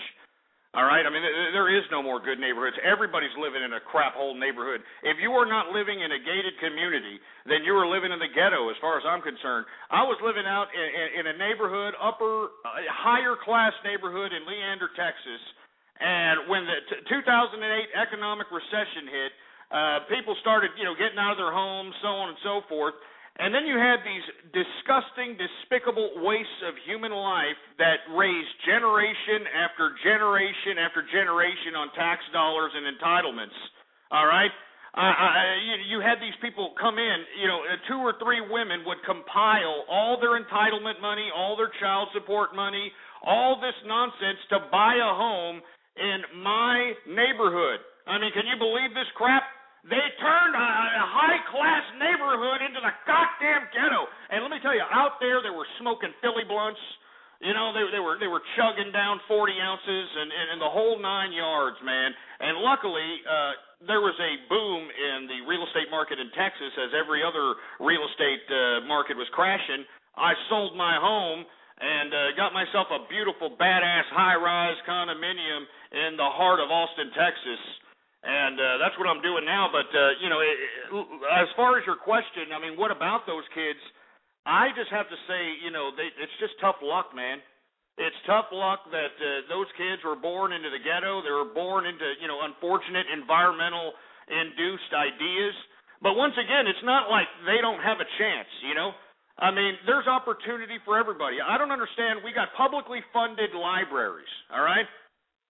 We got publicly funded libraries that are funded by tax dollars, and you know what the PO is doing with this? They're using this as free video rental.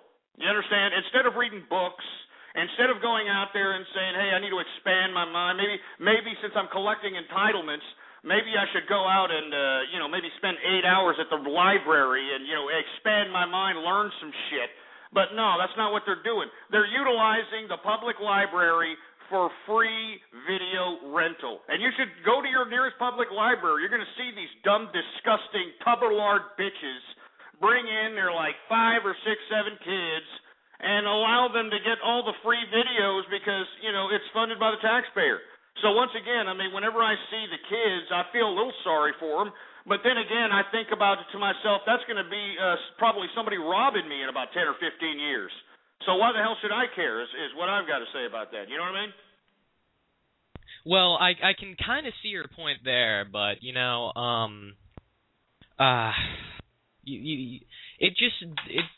I can understand your point. I live in Tampa. I live a little bit in the ghettos. It's not that bad, but, when you got Rick Scott fucking taking all our train money, shit, that's kind of annoying, selling the fucking private planes, but when you are raised in the ghetto and you don't know any better, it's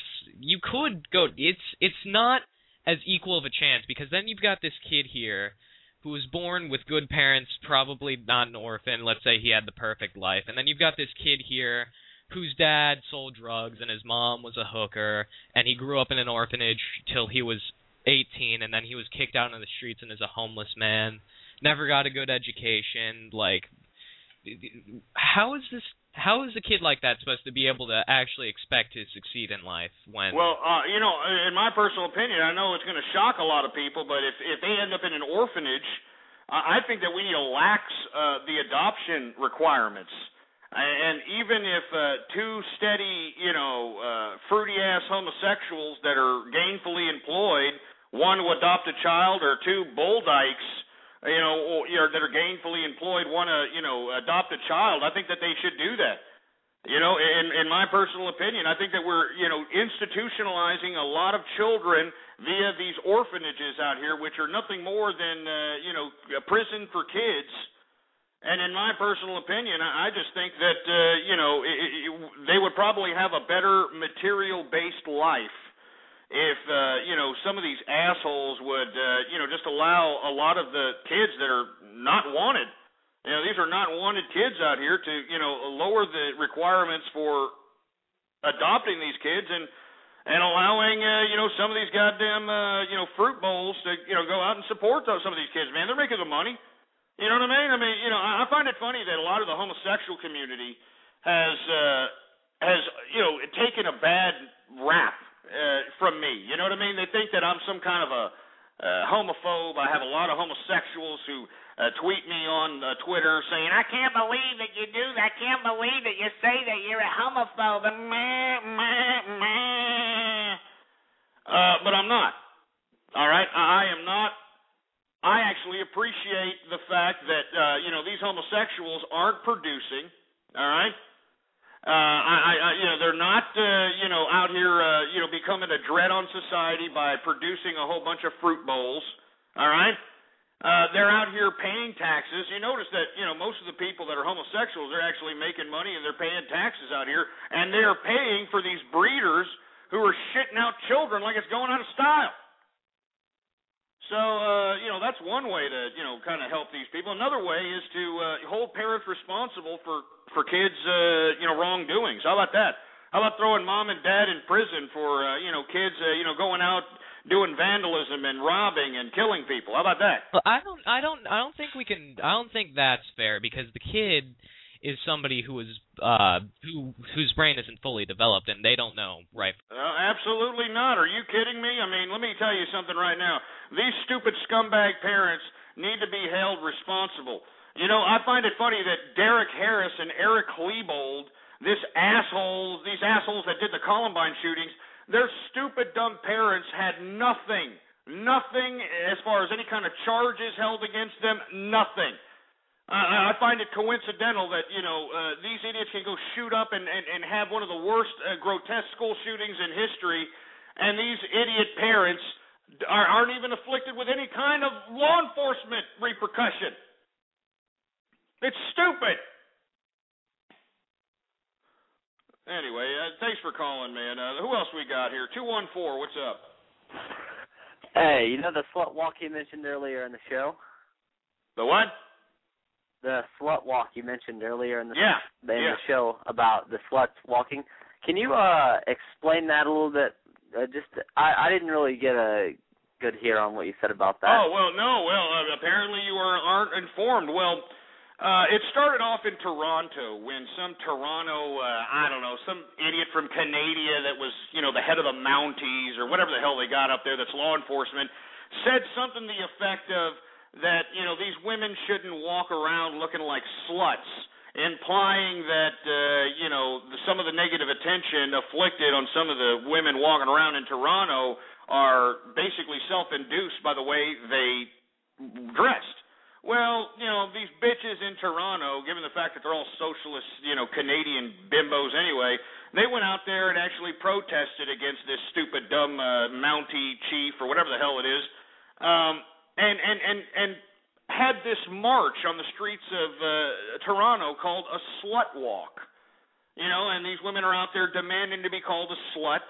And this was replicated in Boston, believe it or not. They had over 2,000-3,000 sluts walking the streets of Boston, you know. And they have organized these. There's actually going to be one down here in Austin, Texas. There's going to be some in London. There's going to be some in Australia. All across the world this summer, you're going to have slut walks where women are just going to go out and hold picket signs saying, I'm a slut. No means no, yes means yes, I own my body. They're out here dressed scantily clad, they're showing ass, they're showing a little bit of the breasts, the whole 9 yards. And I just personally feel that it's just a disgrace that, women in this day and age are actually submitting to themselves that, I'm just going to go ahead and flaunt my ass and see if it gets me free $15 Mai Tais at the bar. You know what I'm saying? I mean, it just makes me sick to my stomach that we're going to sit here and allow these stupid dish rag whores all across the world. We're just going to allow these bitches to just organize these things called slut walks and completely bamboozle the minds of women everywhere. And what makes me sick is, what about the chicks that aren't sluts? What about the chicks that are the women that are capitalists, that are individuals that actually produce and work and have morals and integrity? They get overlooked. You want to know why they get overlooked? Because they're not some flirtatious whore bag like these sluts are out here at this slut walk. And speaking of sluts, before I go, do you have any other questions, 214? Well, I just want to say that I actually went to one of those walks, I guess not even a year back, and I met a woman there, and I actually took her back to my place and got her drunk off some Blue Label and fucked her. Anyways, I ended up having a kid. Don't lie. It was a man, baby. By the voice that you're sporting, it was a man, baby. She was doing you. She was doing you, and you know it. Anyway, let me tell you something, all right? Let me tell you something right now. Since we're talking about sluts, I want to talk about this broad Sarah Palin. That's right. I want to talk about this bimbo, Sarah Palin, that is, believe it or not, she's got herself a bus out. She took her little stupid tour bus, and she's out there, in Washington and touring the East Coast out there. She even intervened and pushed herself into this little rally, the Memorial Day rally that these bikers, the motorcycle riders, they like to have a ride, to commemorate Memorial Day out there. I believe it's in Washington, all across the United States for that matter. And you have this bitch, Sarah Palin, actually have the audacity to assert her stupid media whore ass out there by, revving up some stupid Harley, and they were interviewing the idiots that were out there, and these guys were like, look, we didn't invite this bitch. I don't even know what the hell, this bitch is doing. And, of course, Sarah Palin, she doesn't want to take any media questions, because we remember the last time between her and Katie Couric, Katie Couric asking those hard-hitting questions like, what newspapers do you read? Oh, man, those are out of left field. That's ambush journalism, according to Sarah Palin out here. You know what I'm saying? But Sarah Palin is a perfect example of today's America. You see, Sarah Palin has already been a documented idiot. She's an unbelievably stupid person. I mean, when you cannot name one newspaper that you supposedly read for insight, that you supposedly read to be informed, you can't name one, and not to mention the response that she gave, which was, I read all of them. I read all of them. She gave that same response to Glenn Beck when Glenn Beck asked her who was her favorite founding father. That was the same response, so you know that she's some stupid skankosaurus bimbo that has gotten away by just saying, all of them. You can tell she's used that stupid, disgusting response so many times in life that it's worked for her, that she thinks that it's actually going to work for her again and again. Not to mention that stupid little dumbass wink that I'm winking at you like I'm about to pull the balls out of your pants, yeah. I mean, let's be honest, folks. The whole reason why people are infatuated with Sarah Palin, the reason that they want to vote for her, is because they want to come under glasses. All right? You know it, and I know it. And the women, they're just like, oh, it's a woman. It's a woman. Woman power. Hear me roar. I mean, Sarah Palin is a complete and utter buffoon, an utter idiot, and she's thinking about running for president. Can you believe it? Huh? Thinking about running for president? Are you kidding me, for Christ's sake? And she's claiming that, I'm not officially running for president, okay? I just happen to have a bus. I just happen to have some media whore tour over here in the East Coast. I happen to push my mug in some kind of a motorcycle rally to commemorate Memorial Day, but it's okay. Jesus Christ. You know what I want everybody to do right now? And then I'm going to take some more callers. I'd like for everybody right now, right goddamn now, to stop what you're doing, and I want you to tweet Sarah Palin right now, all right? I want everybody to tweet Sarah Palin right goddamn now. Here's Sarah Palin's stupid Twitter address. I want you to tell her, we don't want to have nothing to do with her, all right? We don't want to have nothing to do with her. You're stupid bimbo. You're an idiot. You're an idiot. You can't even raise your daughters. Oh, yeah, and did you hear about Bristol Palin, for Christ's sake? Bristol Palin is now living with the guy, what is it, Corey in the house? Remember that kid that was Corey in the house, man? And she's got jungle fever. She's got jungle fever. She got jungle fever.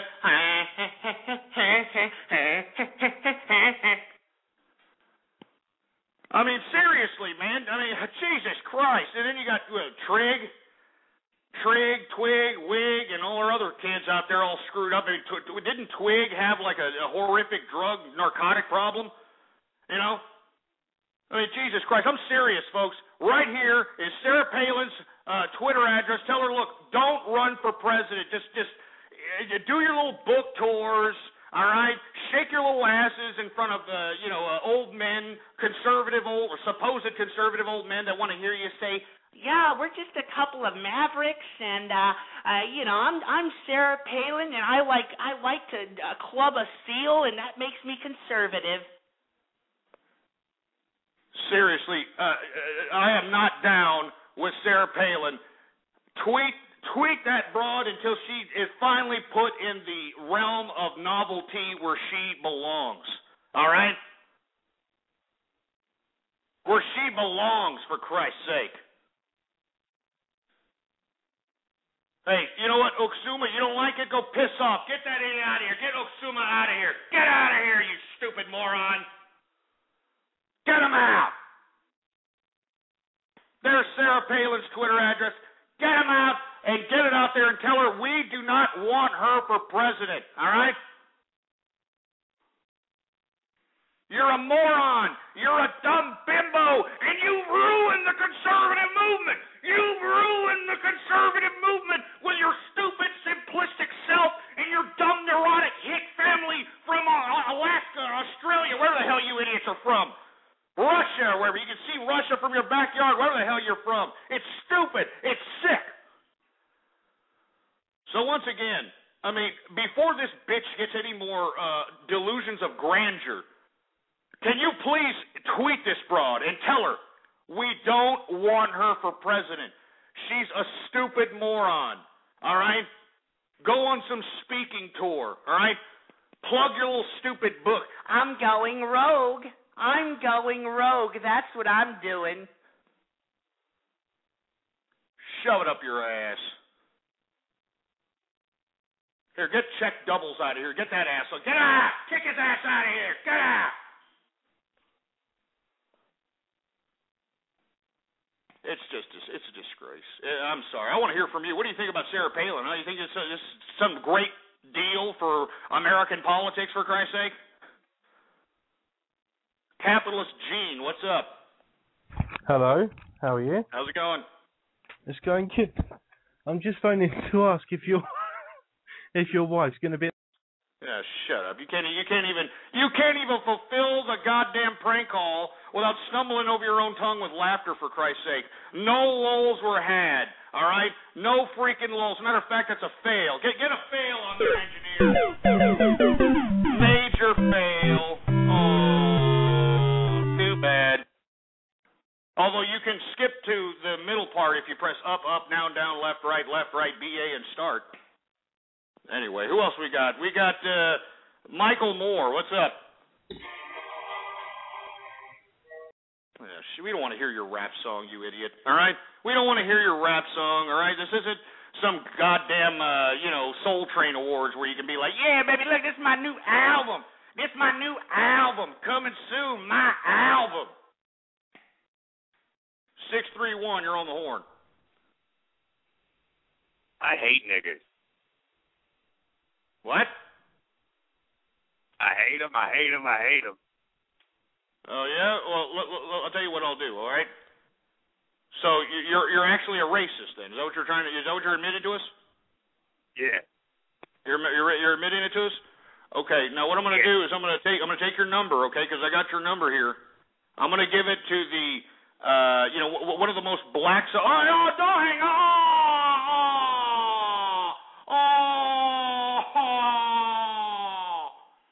Let's call that son of a bitch back. All right, how about that? Let's call him back. We're calling him back right now, and we're getting some answers, and we're getting them now. That's what we're doing.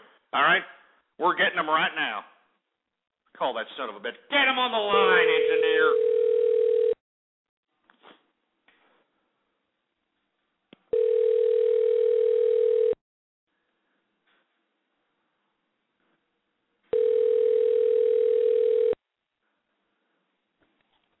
Come on, boy. Don't be scared. Hello? Hey, what's up, man?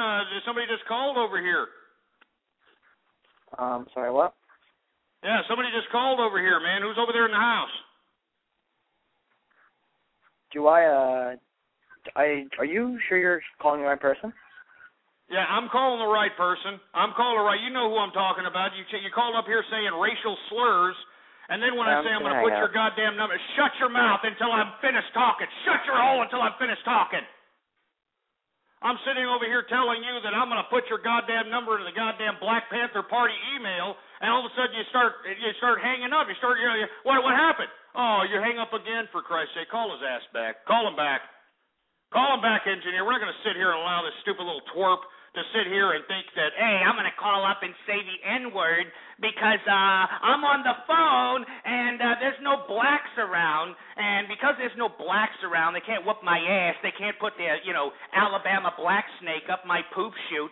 So I'm just going to sit here and I'm going to call up this guy and say the N-word and I'm not going to have any repercussions whatsoever. Yeah, right.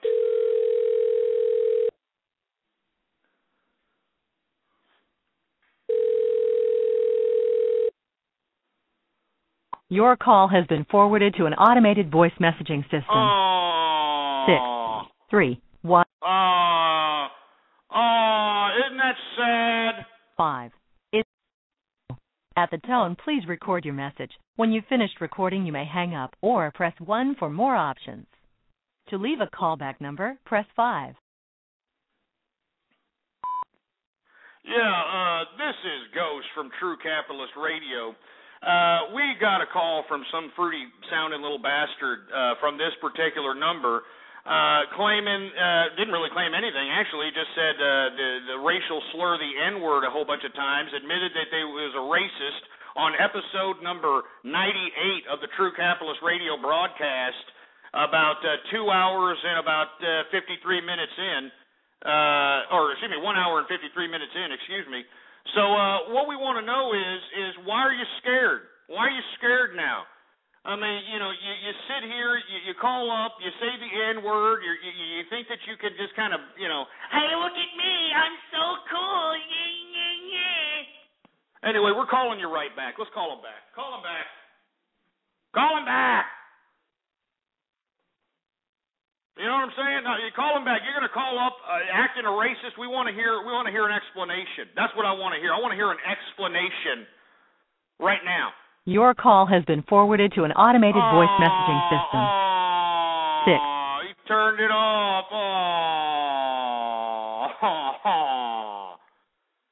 Well, that's going into the list. I'm telling you right now, you idiots. You know, hey, look, I don't collect all the numbers, all right? I want to make that abundantly clear, all right? I mean, you know, if you call up and, you know, you're trying to get lulz, I understand. But don't call up and thinking that you're just some badass and you're just going to call up and just, hey, look at me, I'm going to call up and say N-word and yeah, I'm going to say this and nothing can happen to me.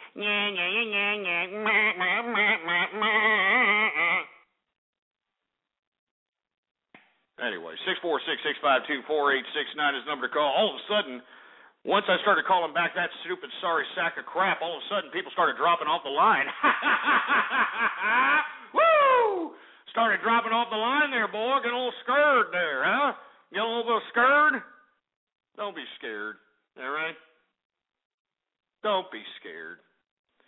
Anyway, let me go ahead and take another caller here, folks. As a matter of fact, let me see. I mean, it just seems like we're having the lulz boat tonight. We were talking about Sarah Palin continuing to shove her disgusting face into our damn TV as a legitimate member to lead the country. Look, I'm going to say this right now. Okay? If Sarah Palin, and mark my words, I want you all to quote me on this, all right? Put it on YouTube. You idiots put all the other shit on YouTube. You put this on YouTube, all right? You put this on YouTube. All right? You put this on YouTube. If Sarah Palin, by some long shot, by some stupid, ridiculous idea of a miracle, becomes president, I will leave the country. Do you understand? I will leave the country. I will leave America if this bimbo is by some chance elected president. I will leave the country and never come back. All right? Never. Ever. So you can mark my words on that one. Anyway, 646-652-4869. Another presidential news, Rudolph Giuliani is considering running for president now. He hinted to it at a certain address when he was making a commencement speech. Which, you know, I would rather, you know, anybody else besides Sarah Palin, for Christ's sake. All right? I mean, anybody, I'd rather see Barack Obama, baby. You understand what I'm saying? And you know I'm no fan of Barack Obama.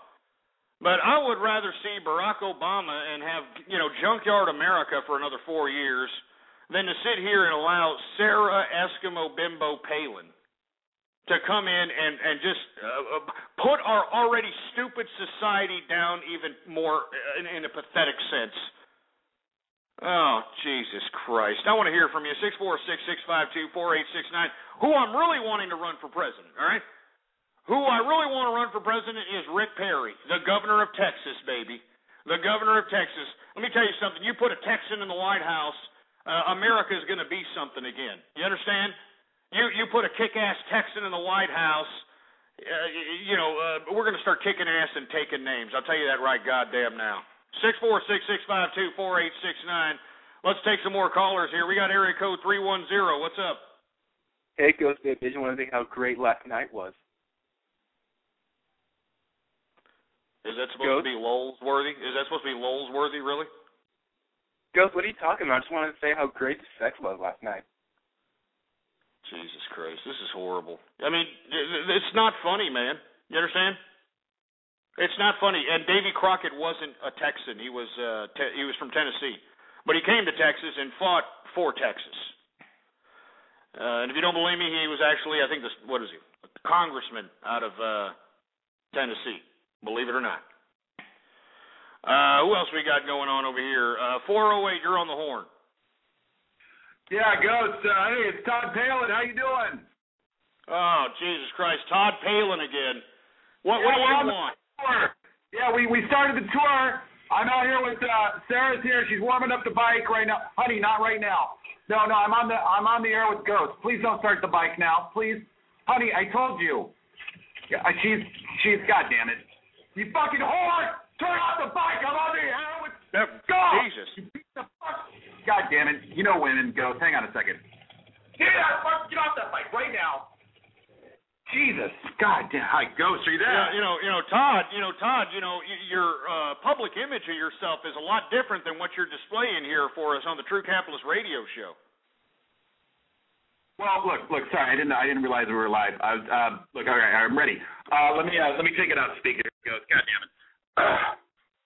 So we're starting the bike tour. I just wanted to let you know that whole flash mob scene that went down at the Capitol there, because we're in D.C. by the way. Jefferson Memorial, whatever. Yeah. Yeah. Guess who called the cops on him, Ghost?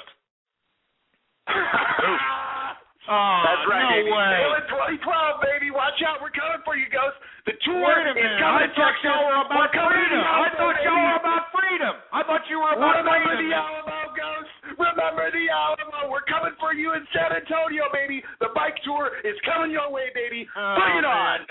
You stupid, silly bastard, Todd. And I'm in Austin, by the way, also. You keep insulting me by saying I'm from that subterranean colon of the earth, San Antonio, Corpus Christi, and anything south of Austin is the colon of America.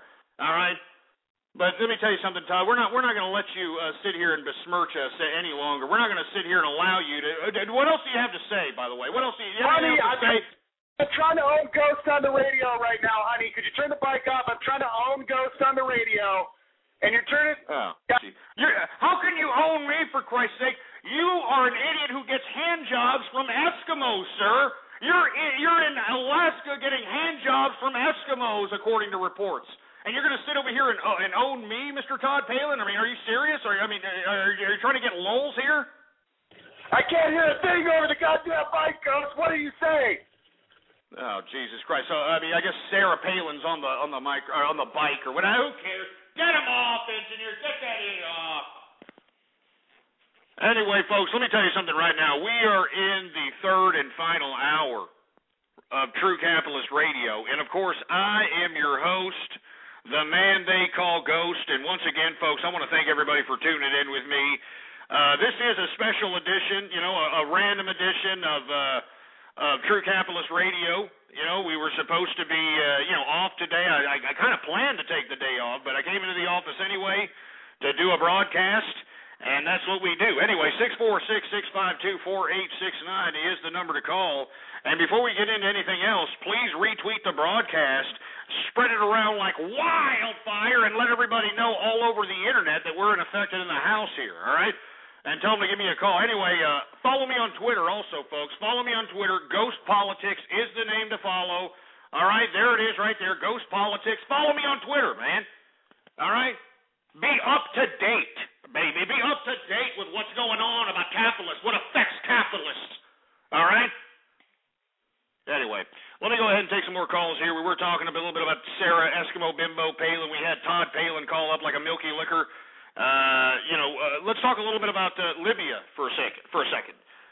According to reports, and this is out of reports out of Europe, that we have ground troops. America has now put ground troops in Libya, which, of course, was something that the administration was kind of putting on the back burner as an impossibility, so to speak. But now we've actually got American ground troops in Libya, so now that makes 4 war fronts for America. All right, we've got the war front in Afghanistan, which, by the way, is going horrible. I mean, you've got the Taliban and Al-Qaeda factions stepping up their terrorist acts in there. They've killed NATO troops. They actually killed a supreme commander, a German supreme commander in a certain area of Afghanistan. A lot of bombings, horrific situation happened in Afghanistan. Pakistan also is getting hit up and afflicted with terrorist acts. We heard about that report where the Taliban tried to overrun a military installation of Pakistan. We also have the military theater in Iraq, and we also now have the military theater in Libya. So let me tell you something right now. It's been very precarious, the international policy making of our government here. Not to say that I'm completely against the whole idea of spreading modernity throughout the international community. But once again, one has to look into the organic mechanisms necessary to facilitate that type of leap into modernity. And in my personal opinion, I think that this Libyan situation was a complete disaster. We should have not gone into Libya whatsoever. I mean, did we not forget that the people that were against Gaddafi, I mean, and this was listed on the goddamn State Department's website, that Al-Qaeda is out there. Al-Qaeda is in Libya. Who do you think's fighting Gaddafi, you idiots? Who do you think's fighting Gaddafi? It's pathetic. Unbelievably pathetic here. And meanwhile, in Syria, Bashar al-Assad, this stupid, disgusting, despotic asshole, continues to kill his people at will. All right? Yeah. Yeah, the people want Bashar al-Assad out. All right? He's a despotic dictator that was bequeathed the country. He inherited the country from his daddy. And these people are just being killed at will because this guy does not want to leave power. I want to hear from you. Oh, yeah, before I take some more callers, let's not forget that we have Syrian people now taking up arms. They are now arming themselves. They, instead of being mowed down like a bunch of dead dogs out there in the street, they are now arming themselves, and that's a good thing to see. So let's take some calls. 646-652-4869. We got area code 530. What's up? My name is Nathan, and I'm retarded. Oh, Jesus Christ. Here we go again. Let me tell you something right now. There's a lot of people who call up and act like tards, you know? And I don't appreciate, somebody actually posted up a video of me talking, and they rearranged the audio. You know, they made me sound like I was like I hated retarded people of some sort, for Christ's sake. You know? I mean, and I really don't appreciate, you know, that video that was posted about me. It actually made, you know, a couple of Facebook pages of these anti-R-word groups that are trying to get rid of, you know, the word retarded. And I really don't appreciate that whatsoever, all right? Because I actually employ a retarded person, all right? I love retarded people. Are you kidding me? I wish the whole world was retarded. I mean, they're the most innocent, sweetest souls on the face of the planet. Always happy. You understand? Always, you know, just no matter what the situation is, they're doing it with a smile and with graciousness and joy and glee, for Christ's sake. You know what I'm saying? I mean, you know, I have this, you know, tard who works for me at one of my brick mortar establishments, and you know, I pay him, you know, a decent wage. Of course, he gets, you know, an entitlement from the government because he's a tard, and rightfully so. I mean, if anybody should be getting, you know, entitlements for anything, it's tards at least. But this young man, I mean, just does his job with absolute glee, with unbelievable passion and happiness and joy. Every time I go down to this brick mortar establishment, I just am amazed on how happy this young man does his work. I mean, it's just unbelievable. I mean, you know, he cleans the shit bowl, he cleans the floors, you know, so on and so forth, and he's happy about it. He loves it, all right? I mean, look at these people. Look at regular people, all right? Compare the happiness of tards, all right, to the regular members of society, all right? The regular members of society are wastes of human life, all right? These are people that have disgusting sour scowls on their pussies, and we're supposed to be like, oh, it's okay, and I show compassion for your strife, and when they're the ones that threw themselves in their own mediocrity, all right? Their own mediocrity. So let me tell you, I wish the whole world was retarded. You know what I mean? I wish the whole world was retarded, and we would embrace retards in a serious, compassionate way. And I love them, man. I mean, I don't think there could be a more pro-retarded person than Ghost right here. All right? Let's take some calls. What do you think about the tards? 515, what's up? Yeah, I was wondering what country you are going to move to when Sarah Palin becomes president. Well, she's not going to be president, but if I did have to go somewhere, I'd probably go somewhere either in South America, probably somewhere in South America. Okay, thanks. No problem.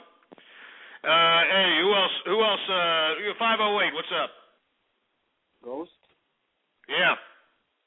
Can you suck a nigger's dick for me? Yeah, Jesus Christ. Hold on, let's get this idiot's number real quick.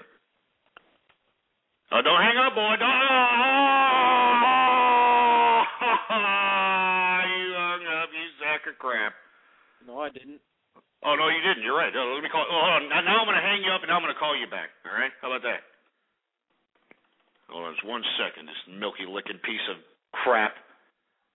All right, let's give him a call back. All right.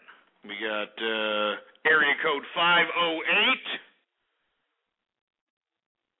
I'm serious. I'm sick of this crap. You idiots think that you're all cool saying the N-word behind the goddamn computer, man. You just wait till some big, 6'6", 350-pound looking sons of bitches, with Alabama black snakes about 15.5 inches start raping your little pink poop chute and turn your goddamn anal passage into a rosebud asshole after they get done with your ass, you stupid milky lickers. Let's call this son of a bitch. Get him on the horn.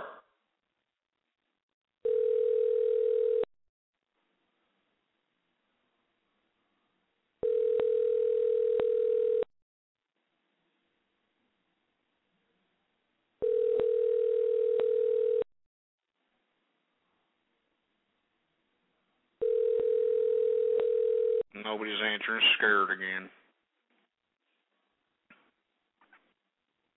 Hey, you answer, boy? You answer there, boy?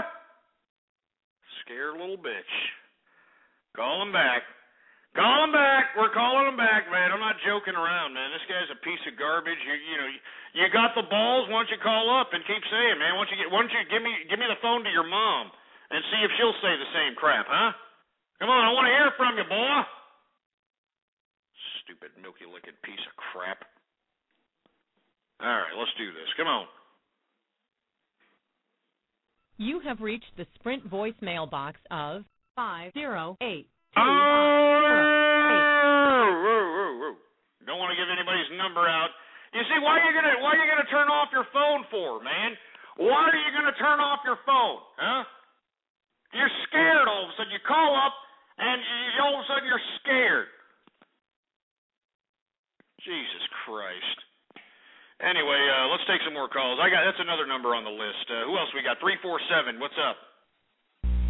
What's up, Ghost? How's it going, man?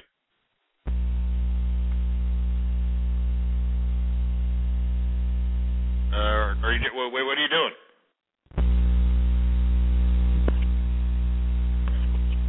I mean, we don't want to hear you playing with your vibrator, sir. I mean, is that what you're doing? What are you doing exactly? Oh, Jesus Christ, he's got a vibrator up his ass. Get him off, for Christ. Get this idiot off the line. Get him off the line! Jesus Christ. Let's take some more calls, man. I mean, enough. I mean, let's get some personality. Is this thing on, for Christ's sake? Hello, is this thing on? Anyway, let me move on to another subject matter. We've got Libya also in the news once again. The generals of Libya's army that are down for Muammar Gaddafi are defecting. You know what I mean? You know what I'm saying? I mean, they're defecting. They don't want to be down with Gaddafi anymore. They're going to try to work with this offshoot, makeshift little government that they're trying to form out of the rebel faction. And that's even more and more steps closer for Muammar Gaddafi to be in the grave, or at least stand trial, at least for war crimes. Area code 224, what's up? Hello?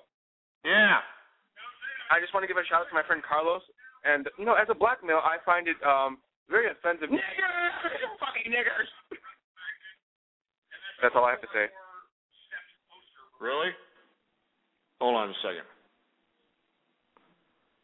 Man, we're just compiling these lists, man, I'm telling you. I swear to God, I'm giving all this list to, like, the Black Panther Party or some, like, real hardcore supremacist group, man. I'm not joking. You think I'm joking about that, but I'm not, man. You know what I'm saying? I'm not joking, man. I hope they show up in front of your doorstep, baby, and be like, yeah, come out the house, honky. Come out the house there, little honky ass honky. I'll kick your ass, baby. Come on down, baby. The number you have dialed has not been recognized. Please try again. Shut up, whore. Shut up. Stupid, filthy bitch. You actually spent money to do that? You could have, phone number masked yourself and done something a little better than that. You know what I mean? Stupid whore. I ain't got a number. Shut up. All right, let's see what we got. Mitchell Henderson. What's up? Another vibrator. You know what I mean? We got Capital Fan. What's up? Hi, it's Howard Stern, WA. Shut up and stop it with your 14 4K modem, for Christ's sake. All right? I mean, look. Your little stupid 286 SX that you got from the goddamn swap meet or Goodwill is just not cutting it, all right? Just because you can download a couple of posts on 4chan doesn't mean that you can run these multimedia applications, you ass clown. Anyway, let's see who else we got here. We got 530. What's up? Hello? Hey, it's JJ, Ken. You're being a nigger. What are you going to do about it? I mean, it's just stupid, man. You know what I mean? Seriously. I tell you what. I'm going to go on a break. That's what I'm going to do. Yeah, I'm going to go on a break. And as a matter of fact, I'm going to play everybody's favorite song here. Can we get Give Her a Bone again here? Throw it on. These people love it, all right? And, the reason that I'm going to a break and I'm going to play Give Her a Bone is because you ass clowns are you're pissing me off. I'm having a good day today, all right? I mean, last night I saw LulzSec hack PBS, and I was on the Lowe's boat. And now you idiots are sitting here trying to, you're ruining my high, man. You're a buzzkill, all of you people, You're a freaking buzzkill, and I'm not going to allow you to get me upset and angry. I'm not going to do it, all right? I am not going to do it. So anyway, well, you know what? Since I was on the Lulz boat last night, and, we did see on pbs.org/LULZ, we did see the Nyan Kitty, so why not we just throw on Nyan? Go ahead, engineer, throw on Nyan, for Christ's sake. Who cares? Huh? Y'all love this, don't ya?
listening to Ghost on True Capitalist Radio. True Capitalist Radio.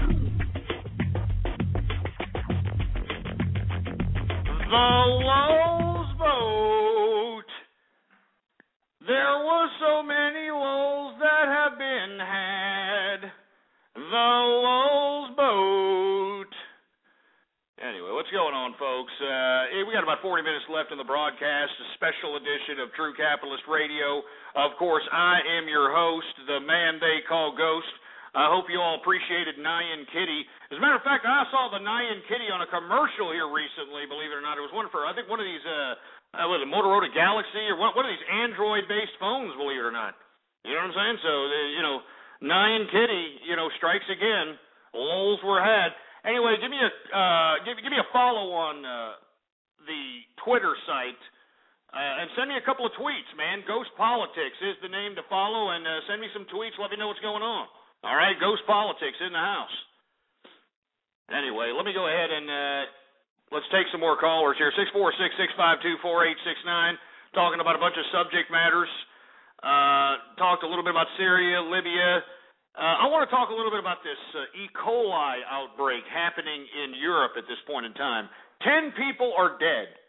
300 people are sick throughout Europe because of some E. coli-laced cucumbers.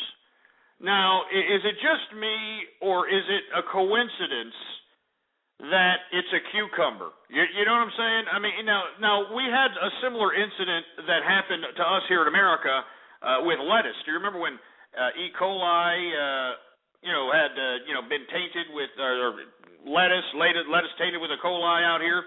Well, you know why that happened, because at that time there was a bunch of migrant strikes.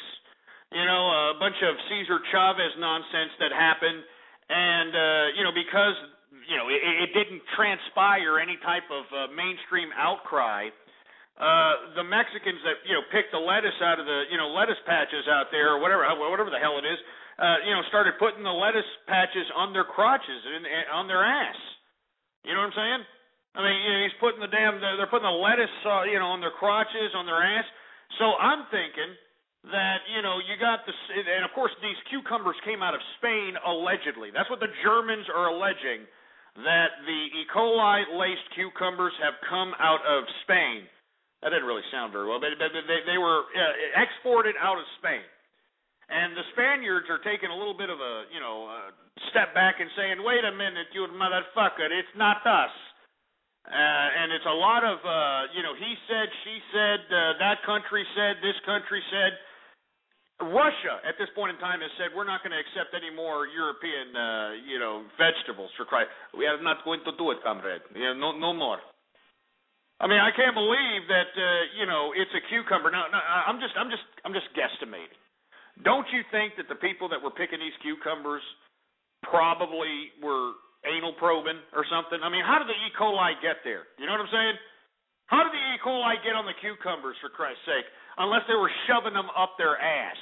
All right, I'm just guesstimating. All right, give me a call, 646-652-4869. Do you have a cucumber? I want to hear from you. Let's take some calls here. Area code 773. What's up? Yeah, we just played that. 347. What's up? You're taking too long. Jack Daniels. What's up? Hey, what's up? I want to give a shout out to Tsiki and one more thing. I don't really care. You're a stupid sounding son of a bitch. 508, what's up? Can you suck a nigger's dick for me? No, but your mom probably does. And she's probably doing it right now behind a dumpster somewhere. Who else we got? We got Dan Marcellus. What's up? Nigger, nigger, nigger, nigger, nigger, nigger, nigger, nigger. You're a nigger, nigger, nigger. Yeah, but your mom's out there getting groped by him every day. I don't understand why are you so upset? I'm willing to bet you money that all these guys that are doing this, they're raised by their mammy, okay? You know it is. You know they're raised by their dumbass mammy. You know it, and I know it, all right? You know it, and I know it. And they're mad because they're going to happy hour, and mom's bringing home, Wesley Snipes after, a good 7 to 4 drinking session after work, or that's if she does work. And, they're a little upset about it. You know what I'm saying? They're upset that, mom's getting, laid by Alabama Black Snake. You know what I'm saying? So, what do they do in return? They call up and, say this disgusting racial garbage as you're hearing right now, for Christ's sake. And yet, these idiots call me the racist. You know what I'm saying? It's stupid. Unbelievably stupid and pathetic. All right? I mean, it's dumb. And I'm not a racist. Stop saying it. Stop saying it now. Stop saying it. Anyway, 646-652-4869 is the number to call. I want to hear from you. All right.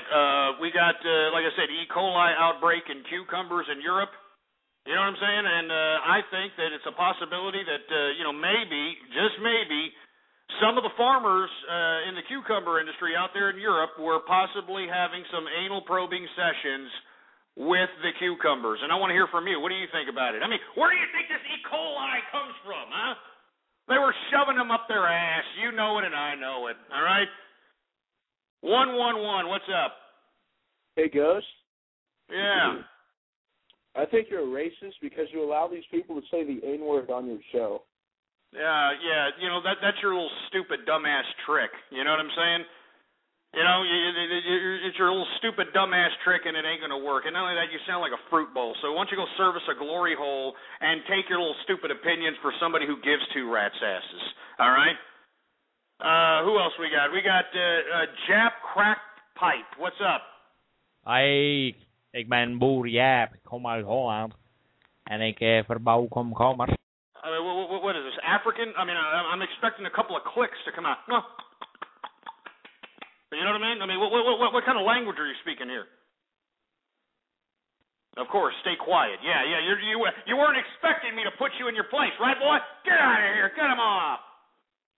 We're talking about E. coli-laced cucumbers that, in my opinion, were probably shoved up the ass of the farmers that were picking these things, all right, in my opinion. I mean, where does the E. coli come from, all right? Jesus Christ. Who else is on the horn here? We got 516. What's up? I hate niggers. Jesus Christ. It is pretty bad here, man. This is upsetting, I mean, look at all the racism up in here, man. This is just disgusting. And I'm the racist. That's the funny part about it is we got these same idiots calling me a racist, and yet they're calling up saying these damn derogatory statements. It's just pathetic. It's unbelievably, all right? Unbelievable. Unfreaking believable. As a matter of fact, you know what? Let me take one more call before I do this. 111, what's up? Now you're taking too long. 845, what's up? Now you're taking too long. Who else we got? We got 530. What's up? Is this me? Yeah, you sound too fruity to be on here though. 111, what's going on? Your Ghost, how's it going? How's it going? I think with the cucumbers laced with E. coli, do you think it's a bit of a coincidence that cucumbers look a lot like dicks? That's what I was implying earlier. If you take the crustaceans of cum out of your ears from servicing too many glory holes, you would have heard that, I think it's rather convenient that it's a cucumber and it's E. coli. All right? And, I think that in my personal opinion that they were shoving these cucumbers up their ass. All right? And that's why I got E. coli. Stupid kangaroo banging fruit. Get this in it. Get him off! What else we got here? We got three. Well, we already called on 347. Get him off. 713. What's up? Nigger. Fruity ass. Get some bass in your voice. Slap your mother for raising you like some pansy-ass fruit bowl and sounding like, I'm high. I sound like this. All you idiots saying this, you could say that all night long. You could say the N-word all night long on my show and on everybody else's show, but you'll still have that same fruity-ass voice for the rest of your life, man. I mean, there is no way that you're ever going to get rid of that little fruit bowl voice. You know what I mean? So you know as well as I that you'll never be able to intimidate a man if you come face to face. I could just imagine your ass getting into fisticuffs with some gentleman in some alcoholic beverage establishment and you sporting these fruity-ass voices that you keep sporting on this broadcast. You know what I mean? I just would love to hear one of these idiots in action trying to, Oh, hi. You're a bastard, and I really don't appreciate you looking at my girlfriend. And if you don't stop looking at my girlfriend, we're going to have to take this outside, and we're going to have to settle this like gentlemen. And shut up! I mean, you will all still have that fruity-ass voice. And I want you all to know that the reason that your voice sounds so fruity is not because you have not gone through puberty. It's because you were raised by your dish rag whore mothers that just decided to shit you out. And whether your dad's in the picture because, he's not in the picture because she left him or he left her, whatever the case might be, she chose the wrong penis to ejaculate in her uterus hole. All right? And now out comes you, and you, as a result, are nothing more than the fruity epitome of what males should not be. That's why I continue to say all the time, that notice the fruity vernacular that's predominant in these ass clowns who keep calling up. It's fruity as hell, for Christ's sake, man. Listen, let's start calling. Hey, 713, you still there? Let's hear your fruit bowl voice one more time. Come on, 713, we know you're there. Come on, keep saying it. Say the N-word, whatever you want to do. Go ahead. How do magnets work? You're a faggot. Yeah. You see how long it took him to say that? You want to know why? Because I struck a nerve in his head. I'm striking a nerve in all these dumb kids' heads. They're like, wait a minute, he's right. My mother did raise me by herself, and he's right. She dumped me off on an illegal alien child care provider, or in front of a violent video game, or in front of a television. Oh, my God, I mean, he's right. He's all... That's why he was sitting there speechless. That's why he couldn't say anything. You know what I'm saying? I mean, you kids know I'm telling the truth. All right? You know I'm telling the truth. You're a bunch of fruity asses because you're dish rag whore mothers. All right? Hey, 713, why don't you put your whore mother on the phone? I want to talk to that disgusting prostitute. Why don't you put her on the phone? Okay, I'll find her. No, yeah, I'm serious. I'm not joking. If you put her on the phone, I will send you $5 in the mail. You put that bitch on the phone. Let's find your mom. I hear that she does a good boy. No. Look, I'm not joking. Stop trying to get lols. Lols aren't had. You sound too fruity, all right? You're not intimidating anyone. I want to talk to your disgusting, despicable, hole the size of a watermelon between her legs mother of yours, all right? Because I want to tell her what type of fruity-ass George Michael garbage popped out of her uterus pipe, all right? And I want to tell her that she had better gotten neutered because the last thing we need is fruity asses like you fruiting up the whole world, smelling up the damn earth like butt crack, for Christ's sake. Do you understand? Do you understand what I'm saying? Put your dumb mother on the phone right now. High school, and you had to go find fucking radio voice. You're a faggot. Stop being a faggot. Oh, look at him. I can tell in your voice that you don't know what to say. I can tell in your voice that you're so uncertain. You're like, oh, yeah, you're a faggot. I'm getting to you. I'm getting to your heart. And that's good. I'm glad I'm getting into your brain. I hope I'm getting into all your kids' brains with single mothers out here, all right? Now, look, I'm not trying to say that all single mothers are dirty dish rag whores, but let's be honest here, okay? I mean, women are turning baby making into big business. Women that are single mothers out here love to suck the emotion out of everybody, for Christ's sake. I mean, I can't even go to a goddamn social event anymore without some single mother coming up. Oh, it's so hard to raise my children, and it's so hard to raise my boys, and I'm just a single mother, and... Well, hey, you're the one that allowed yourself to lay with this moron. You know what I'm saying? Hey, 713, did your dad rape your mom? 713? Did you rape her? Yeah. I think he raped you. No, answer the question. Answer the question. That's not funny anyway. It's stupid. You look, you have no personality, all right? The reason that you can't come up with anything else other than regurgitated memes that have been around for 5 years is because of your stupid, dumb, imbecilic mother that had you and dumped you in front of a freaking computer instead of actually reading to you as a kid, as a child. So So I'm asking you a honest to God's question. I mean, we want to get to the root of the problem here. We want to know why in the hell you sound like a pansy-ass fruit bowl, all right? And I'm sure there's everybody all over the internet right now wants to know why exactly. Look at the people in the chat room. They know you're fruity. They know you're fruity, so why don't you explain to us what kind of upbringing you had? Because I know your story. I don't even know you, and I know your story, all right? Your mother's some stupid, loosey slut. You've probably been around at least a half a dozen cocks that have come in and out of your life. You know, some of them were mean and they slapped you around because you were kind of a weak kid and they couldn't believe that some weak-ass little fruit bowl popped out of this bitch's uterus pipe. You know, some of them tried to take you fishing. You know, come on, boy, take you fishing. And, you know, you loved those guys, but, of course, you know, because your mom's such a filthy, disgusting dish rag whore, she didn't like that. She likes to get smacked around a little bit. You know, she likes to, you know, be told what to do. So as a result, all right, this is what you got, all right? This is what you got, 713. Are you proud of yourself now? Are you proud of yourself? Because you touch yourself at night. I mean, you notice you're the only one laughing, man. You're the only one laughing. You're an audience of one. I think you're an audience of one, and you're no Bill O'Reilly. Yeah, I'm not trying to be Bill O'Reilly. Are you kidding me? Fuck Bill O'Reilly. Let me tell you something. That asshole is lucky he's still on the air after, you know, sexually harassing that producer and calling her up on the telephone and claiming that he's anal probing himself with a goddamn dildo, all right? I'm no goddamn Bill O'Reilly anyway, so don't compare me to that sack of crap. Secondly, I'm asking you the questions. It sounds to me like you're scared. Are you scared? I mean, you know, that little nervous laugh that you got, the reason it sounds so nervous is because I'm telling you the truth.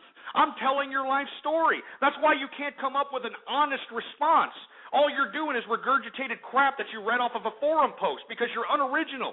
And it's not your fault, son. It's your stupid whore mother. So I'm asking you, are we going to continue playing this game, or are you going to put this bitch on the line here? Are you going to, don't hang up,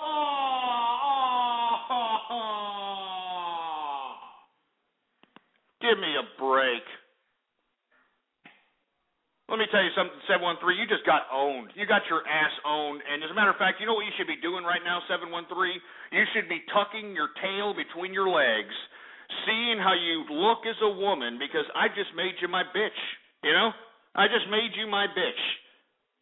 I mean, I feel bad for you now at this point in time, for Christ's sake, man. I mean, Jesus Christ, you might as well turn trans-testicle at this point in time. Yeah, no kidding. I wouldn't be surprised if you heroed, you know? Anyway, let me go ahead and take another call here. Who else we got? 906, what's going on? Oh, wait, no, screw 906. Those idiots are morons. 870, what's up? What's up, Ghost? How's it going? I just wanted to know if you were ever going to get back on topic and quit feeding the trolls or not. Quit feeding the trolls? Hey, what am I? This is America, all right? I mean, you make it seem as if I'm trying to put these people on the air, as if, you know, I want these people to call up. I mean, do you understand this is a legitimate America here? This is legitimate America. I mean, this is the world. This is the masses out here. You understand what I'm saying? I know people want to think that, this is not an accurate representation of the world, Ghost. This is not an accurate representation. It is, all right? These people are losers out here, all right? And they're embracing it, and they're loving it, and they have no shame about it. No freaking shame. Jesus Christ. Anyway, you know, y'all are starting to piss me off. Luckily, there's only 22 minutes left in the broadcast. I mean, you know, LulzSec, one more time, much props to LulzSec for providing the Lulz boat. So many lulls were had, yeah. Let me tell you something, man. You know, it's good to see hacker groups starting to, you know, hack something for a reason instead of some, you know, ridiculous nonsense because, you know, some anonymous member's mammy you know, got hooked up with Scientology or something. Who gives a crap about Scientology, man? You know what I'm saying? Who cares about Scientology? Whoever gets involved with Scientology deserves whatever happens to them, all right? If Scientology tells them, hey, you're going to have to take a dirt nap by drinking some of this, well, then go drink it. I mean, do you think I give a crap about some stupid, ridiculous imbeciles in a group that actually believes that they're tapping into their inner alien. I mean, screw those people. I hope they all do a Jonestown and off each other. You know what I mean? And drink the Kool-Aid, for Christ's sake. It's disgusting. Unbelievable. Unfreaking believable. And what I'm saying is that why don't we get something for a reason? And LulzSec, this is the hacking group right here, LULZSEC, LulzSec, right there. You tell them, you give them a follow, you tell them I sent you, and you tell them that it's the Lulz boat. Because at least they did something for a reason, man. They did something for a reason. They went out there and said, hey, we don't agree with how WikiLeaks is being portrayed in this goddamn documentary. We don't appreciate, how this is happening to Bradley Manning. We don't appreciate these types of things. We need some attention towards that idea. And that's the way it is, all right? That's all there is to it. Jesus Christ. Anyway, we were talking about cucumbers. You know, we were talking about how in what was it? In Spain, all right? In Spain, they are allegedly, according to the Germans are having a problem because there's over 10 dead and 300 sick by tainted cucumbers. You know, I mean, the Germans are hopping mad about it. They're blaming the Spaniards. The Spaniards are saying that the Germans are lying. I mean, it's unbelievable, for Christ's sake, unbelievable. I mean, you should hear these Germans, for Christ's sake. Los Schlagen, Schliegen, Schlagen, Volkswagen, Sieg Heil. And they're really complaining about the damn cucumbers. You know what I mean? I mean, they just, something killed them, you know? And I'm just saying that possibly, just possibly, they may have shoved these things up their ass. I'm just saying. It's a possibility, all right? I want to hear from you. Let's take some more callers here. All right? 508, what's up? I just want. Yeah, you're taking too long. 763, what's going on? Hey, what's going on? How's it going? Doing good. As far as the cucumbers thing, I mean, really, it's more the people that get sick's fault. You should always watch your vegetables, even if you get them from a good store. You should wash them up first, because you never know who was handling them. Somebody in the store could have just wiped their butt, not washed their hand, and just took their hand and ran it across the whole thing in the store and infected every single one of them. That's a good point there. You know, I mean, once again, I mean, I think people should wash their vegetables. So you're saying that the Germans are just dirty-ass people? They're as dirty as their pornography, and they're just not, washing their cucumbers and just shoving it in their hole? Basically, yeah. Oh, man, that's just a gross, disgusting idea. I mean, I thought that it was universal that you washed your damn vegetables. I mean, is this not a trend in Europe? I guess not. Oh, Jesus Christ, man. But, hey, that's a good point, man. And, thanks a lot for calling in. And you know what? Maybe it is the Germans' fault. You know what I mean? They think they make the best crap anyway. Why don't you wash your goddamn vegetables, for Christ's sake? I mean, it's a cucumber. It's a cucumber, for Christ's sake, man. I mean, especially in Europe. Especially in Europe where, they like to go both ways in Europe, all right? You know it and I know it. All right, I wouldn't be surprised if they shoved these cucumbers up their ass, man. I'm kidding you not. All right? Who else we got? 813, what's up? Hello? Yeah. I would like to say that everyone is jealous of you and that you're amazing. You know what? Turn off the radio. I don't want you listening. You sound too fruity. Get him off. Get him off! All right, I don't want you listening. You sound like a fruity bastard, and you sound uncertain. Now, look, I don't care if you sound fruity, but don't sound uncertain. We can hear you think. Every time you hear these kids talk, you can hear them think like, I was,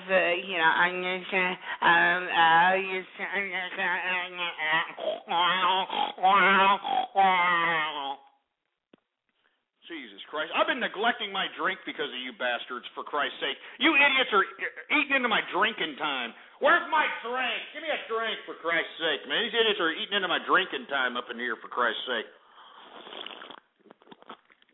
It's good stuff, man. Good stuff. I'm having a good day. I know you idiots are trying to get me mad. You want me to rage, but I'm not raging today, man. I feel great.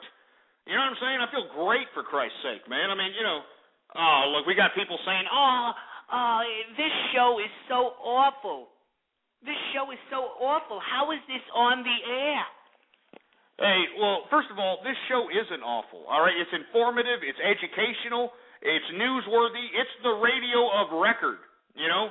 And for you people to sit over here and make this assumption that I'm some kind of a bad guy because I am basically putting the realism on the table, slapping you around with it a couple of minutes, and all you can do is say, oh, that's racist, that's bad. Just shut up. All right? Just shut your mouth. 630, what's up? Yeah, it seems like every other word out of your mouth, fruit bowl, faggot. I think you're trying... Wait a minute. First of all, I've never said the word faggot. Never said it, but go ahead. As a man that's had over 9,000 cucumbers in his ass, where do you get off calling anybody a fruit bowl? Yeah, exactly. Another old, weak-ass meme. Over 9,000. I mean, how old is that? 5 years old, for Christ's sake? I mean, what are you, an old fag or what?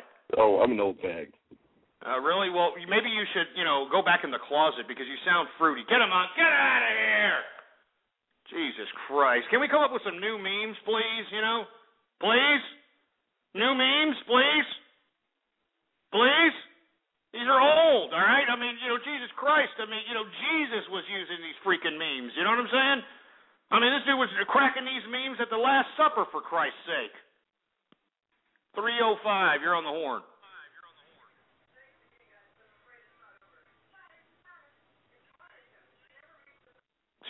Jesus Christ. We don't want to hear your life. 203, you're on the horn. I think I'm 203. Hello? Yeah. Hi. How about shoving a gerbil up your ass, you fruity-sounding bastard? All right? If you're going to call up here, say something. Say something and stop sounding like some fruity-ass bastard. You stupid, silly prick. Anyway, 516, what's up? Yo, Ghost, you're a fucking pussy. That's a horrible voice modulator, man. Come on. I mean, you couldn't program something better than that? You couldn't program something better than that, for Christ's sake? You know what I mean? I mean, it's stupid. Voice modulator, man. What is that? Is that shareware or something? Yeah, you're a fucking pussy. Oh, my God, man. Well, get your money back, all right? Get your goddamn money back. I mean, this is the kind of voice generator you want, all right? You want 1 minute to sound like this. Or sound like this, motherfucker. You see, this is how you do it with a voice modulator, you motherfuckers. You know what I'm saying? I mean, for you to sit over here and, try to act like some hacksaw. Oh, look at me. I programmed a stupid little shareware program. Shut up. Stupid idiot. No lulls were had there, buddy. All right? No lulls were had. 828, what's up? Hi, I'd like to thank you so much for contributing to the Internet. Your intellectual topics have always sparked... Stop stumbling over your own tongue, all right? I know that you thought about it a long time. You're a little nervous. All right, let's try it again. Stop stumbling. Go. You're just one of the greatest intellectuals of our time. That's all I'm saying, Ghost. And yeah, I'm sure that's what you were going to say, you fruit bowl. Get him on. Get this idiot. Get out of here. It's about 10 minutes left of the broadcast. You know what I'm going to do? I think I'm going to call somebody. I think that's what I'm going to do. I think I'm going to call somebody. Anybody got anybody to call here? Anybody got any kind of call that we can do here? I'm leaving it up to the people. All right? I'm leaving it up to the people. Who should I call? And let's call somebody that is worth the crap calling. All right? Seriously. All right. Let's do this. Here, let's do this here. Anybody here got any calls that they could send to me? Why don't you feed me like some kind of story behind this person, all right? Like, if, it's your ex-girlfriend, your ex-boyfriend, whatever the case might be. I want one of those situations. If you got an ex-boyfriend or an ex-girlfriend and you want me to give her a call, right now we're doing it. It's a special edition, for Christ's sake. You know what I mean? It's the Lowe's boat. Now, hold on. Stop spamming so much. Hold on. Let me see here. Let me see if I can get one of these numbers here, cut and pasted here. Hold on. Jesus Christ. Damn it. Okay, hold on. I got one. Hold on. Ah, damn it. You fucking spamming pieces of crap? Hold your horses. I'm trying to get one, for Christ's sake. Hold on. Damn it. And stop calling me Aaron, assholes. Who else we got going on over here? God damn it, man. These goddamn spamming pieces of garbage. All right. Stop spamming. I'm trying to get a number here. I'm trying to get a goddamn number. Hold on, man. God damn it. Oh, this is horrible. I can't even, what is this? All right. Here, we got dog fart. Dog fart just hooked it up. All right, let's go ahead and see what dog fart has to say. All right. Thanks a lot, dog fart. Oh wait, no, hold on. Wait a minute. Hold on a second. Hold on. We have got a number. All right. Supposedly it's some guy's ex-girlfriend here. All right. It's some guy's ex-girlfriend. Let's call this one. This one sounds good. All right, we got 10 minutes left, man. Better hurry the hell up. What do we got here? All right. Hold on. I'm inputting it now, folks. Sorry for the dead air. We're trying to input. This is an ex-girlfriend. She's a single mother with a black guy now, with some kind of a black guy or something. So let's see what happens. All right, dog fart. Let's see what's going on here, man.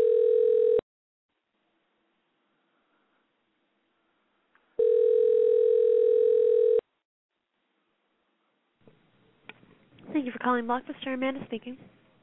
I'm sorry. What did I reach? Blockbuster? Oh, Blockbuster. Oh my God. I thought this was Netflix. Oh, Jesus Christ. What does it take to be a member over there? Do I go over there and I have to give my insurance, take a stool sample? What do I do? You just need photo ID and a second piece to verify. A photo ID? So, and then a second piece like what? Like, anything to validate your address or something else with a picture? Okay, what if I live in a room inside a room? And I don't necessarily have like a mailing address. And then we can't really sign you up for an account. Okay. Well, thank you very much, darling. You sound very hot, by the way. I mean, how old are you? I am definitely not answering that question. Oh, okay. Well, thanks for the help, honey. We appreciate it. Thank you. I mean, come on. This was an ex-girlfriend, assholes. Come on. Jesus Christ. I'm serious here. You want me to call somebody? I mean, give me something here. Give me a damn a call here. All right. Hold on. Let me stop this. Hold on. All right. Supposedly we got one here. All right. Hold on. Let's see what we got. Hold on. We got something here. Hold on. Let me move up. God damn it. I'm wasting time trying to scroll this crap. Sorry. All right, supposedly Hoodie, and, you got to trust somebody by the name of Hoodie, you know what I'm saying? We're going to go ahead and call Hoodies up, you know what I mean? Somebody with a hoodie, he said it's going to be good. We'll see it, all right? All right? Let's see what we got here. 25, or excuse me. Don't want to say that over the air there. All right. Let's see what we got. Let's see what we got going on. This is Hoodie's number. Let's do this. Ah, Jesus Christ, man. Who the hell still has a busy signal, for Christ's sake? Who can't afford call waiting, man? Jesus Christ. Who in the hell cannot afford call waiting? Can somebody explain that to me? Jesus Christ. One more time, man. Let me. Jesus Christ. Here, I'll tell you what. We'll try dog farts again. Who we got? All right. Hold on, folks. Hold on. 9. Hold on. All right, here we go. Let's try this one. See what's going on.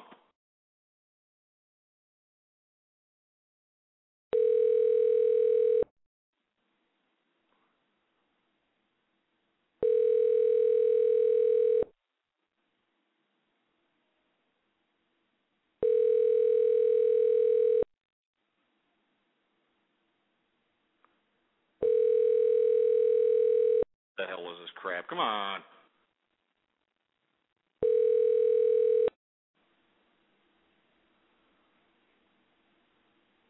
Nothing, man. We're getting done. You're giving me blanks here, man. You're shooting blanks here. All right, we'll try one more, all right? Here, let's try this one. All right, this better be a real guy who stole your girlfriend there, asshole. If it's not, then I'm ending the show now. All right, here we go. All right, let's see what we got going on. It's a ghost show, baby. All right, let's go. I think I got it. Yeah, we did. We got it. All right, let's do this, all right? We got 4 minutes left. Hopefully we get an answer, man. Hopefully we get an answer before the end of the show, man. God damn it.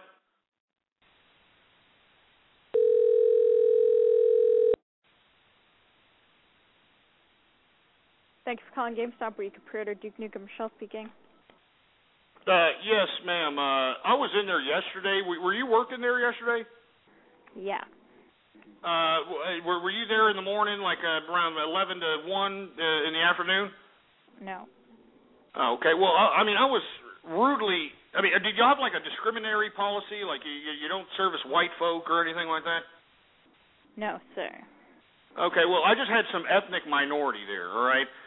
Come up to me and belittle me because here I am. I'm wearing a Rolex watch. I'm looking lavish. Trying to buy a game for my kid over here. And I'm being gawked at, I'm being, stumbled upon with eyes of deceit by some of your employees there because, I'm living lavish, man. I mean, look, I'm sorry y'all work at GameStop, but why y'all got to do this for? I apologize for your. Ooh, that's. Sorry. Yeah, you stupid bitch. Shut up. All right. Anyway, we got 3 minutes left in the broadcast. All right. You idiots obviously don't have any ex-girlfriends. I should have remembered that, half you morons are, got rosy palms and her 5 fingers, for Christ's sake. I mean, that's the extent of your girlfriend. So anyway, check it out. I'm going to do some shout-outs here real quick. But before I do, all right, please add me to your following on Twitter, folks. All right, Ghost Politics is the name to follow. And not to mention that we've got over thousands of hours of on-demand episodes of the True Capitalist Radio broadcast at www.blogtalkradio.com/ghost. All right, that's blogtalkradio.com/ghost. Thousands and thousands of on-demand hours, baby. And once again, all right, I broadcast every Monday through Friday, 4 to 7 p.m. live, baby, live. 4 to 7 p.m., baby. Live right here, and you need to spread that word out. Anyway, let me go ahead and give some shout-outs before it gets too late here, and we may end the show before the shout-outs are over. So let me go ahead and start. Let me start from the bottom up. How about that? Let me start from the bottom up. We've got Trolls McTrollin, Tommy Tanko, T. Karma, Thomas Nikolai, The Germans Here, Todd, Susie Cream Cheese, Stroll Court, Spurmy the Cat. We got Soviet Liberal. You idiot. Get that asshole out. Kick him out. Kick that Soviet Liberal asshole out. Kick him out. Kick him out. We've got Scissor Me Timbers. We got Six Maid. We got Salvador. Get that other idiot out of Salvador. Get him out. Get out. We got Reload. We got Quaff. We got Papa Dot. What's going on, Papa Dot? We got Pinkie Pie. We got Phil McCracken. We got Paul 101, Nozart, Nipple Scoops. We got... Get that other idiot after Nipple Scoops. Get him out. Get another idiot after Nipple Scoops. Get him out of here. We got Niagara Roll. What's going on? We got Much Lulz Was Given. We got Mr. Dumbass Russia. We got Macellin Derp. We got Max Power, Lowlesby Had, Ludwig Anderson. We've got Lewis Brown, Kelslow Token. We got Katie Jones, Jolly Wide, Harry Johnson. We got John Brand, Gems 93, Jake Zombies, Ian Vash.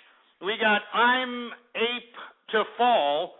I got Iban Ezzo, Ian 69, iPropane, I Love Fish Sticks, Hermadur, HPN2, Bobo. We got Hoodie 787, Hammer and Sickle. Get that asshole out of here. Get Hammer and Sickle out of here. Get him out! Get out! Get him out now! Get that stupid sack of crap out! Get out!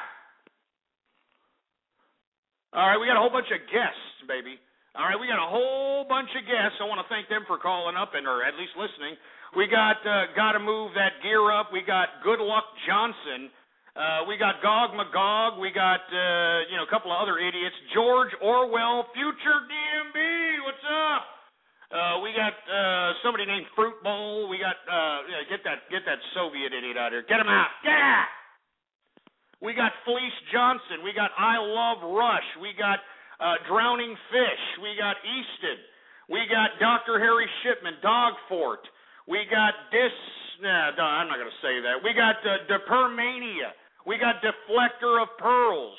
Give me a break. We got Dave Steve. We got Danny Kennel. We got, get Communist Single Mom out of here. Did you get that stupid skankosaurus out? Get out! Communist Single Mom, get her out of here. Get out! We got Chu Ming Wang. We got Chris Hansen. We got some idiot named Chairman Mao. We got Cat P. Talesman. We got Butt Sex. Gee, you sick son of a bitch. Jesus Christ. We got Brandon Thorpe. We got Bobo. We got Banana Cannon. We got Ass Blaster. Jesus, you sick sons of bitches, man. We got ARL Net. What's going on, ARL Net? Good to see you. We got Annan963, or 9369, excuse me. We got Andrew Lush. All right, we got Alcoholic. We got AIDS for Breakfast and Aaron. All right. Anyway, folks, I want to thank everybody for tuning in with me. It's been a great time.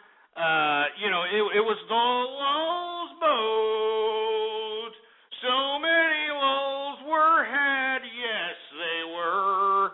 And we're not necessarily streaming live now, so the only people that are listening in are those that are actually called up listening in.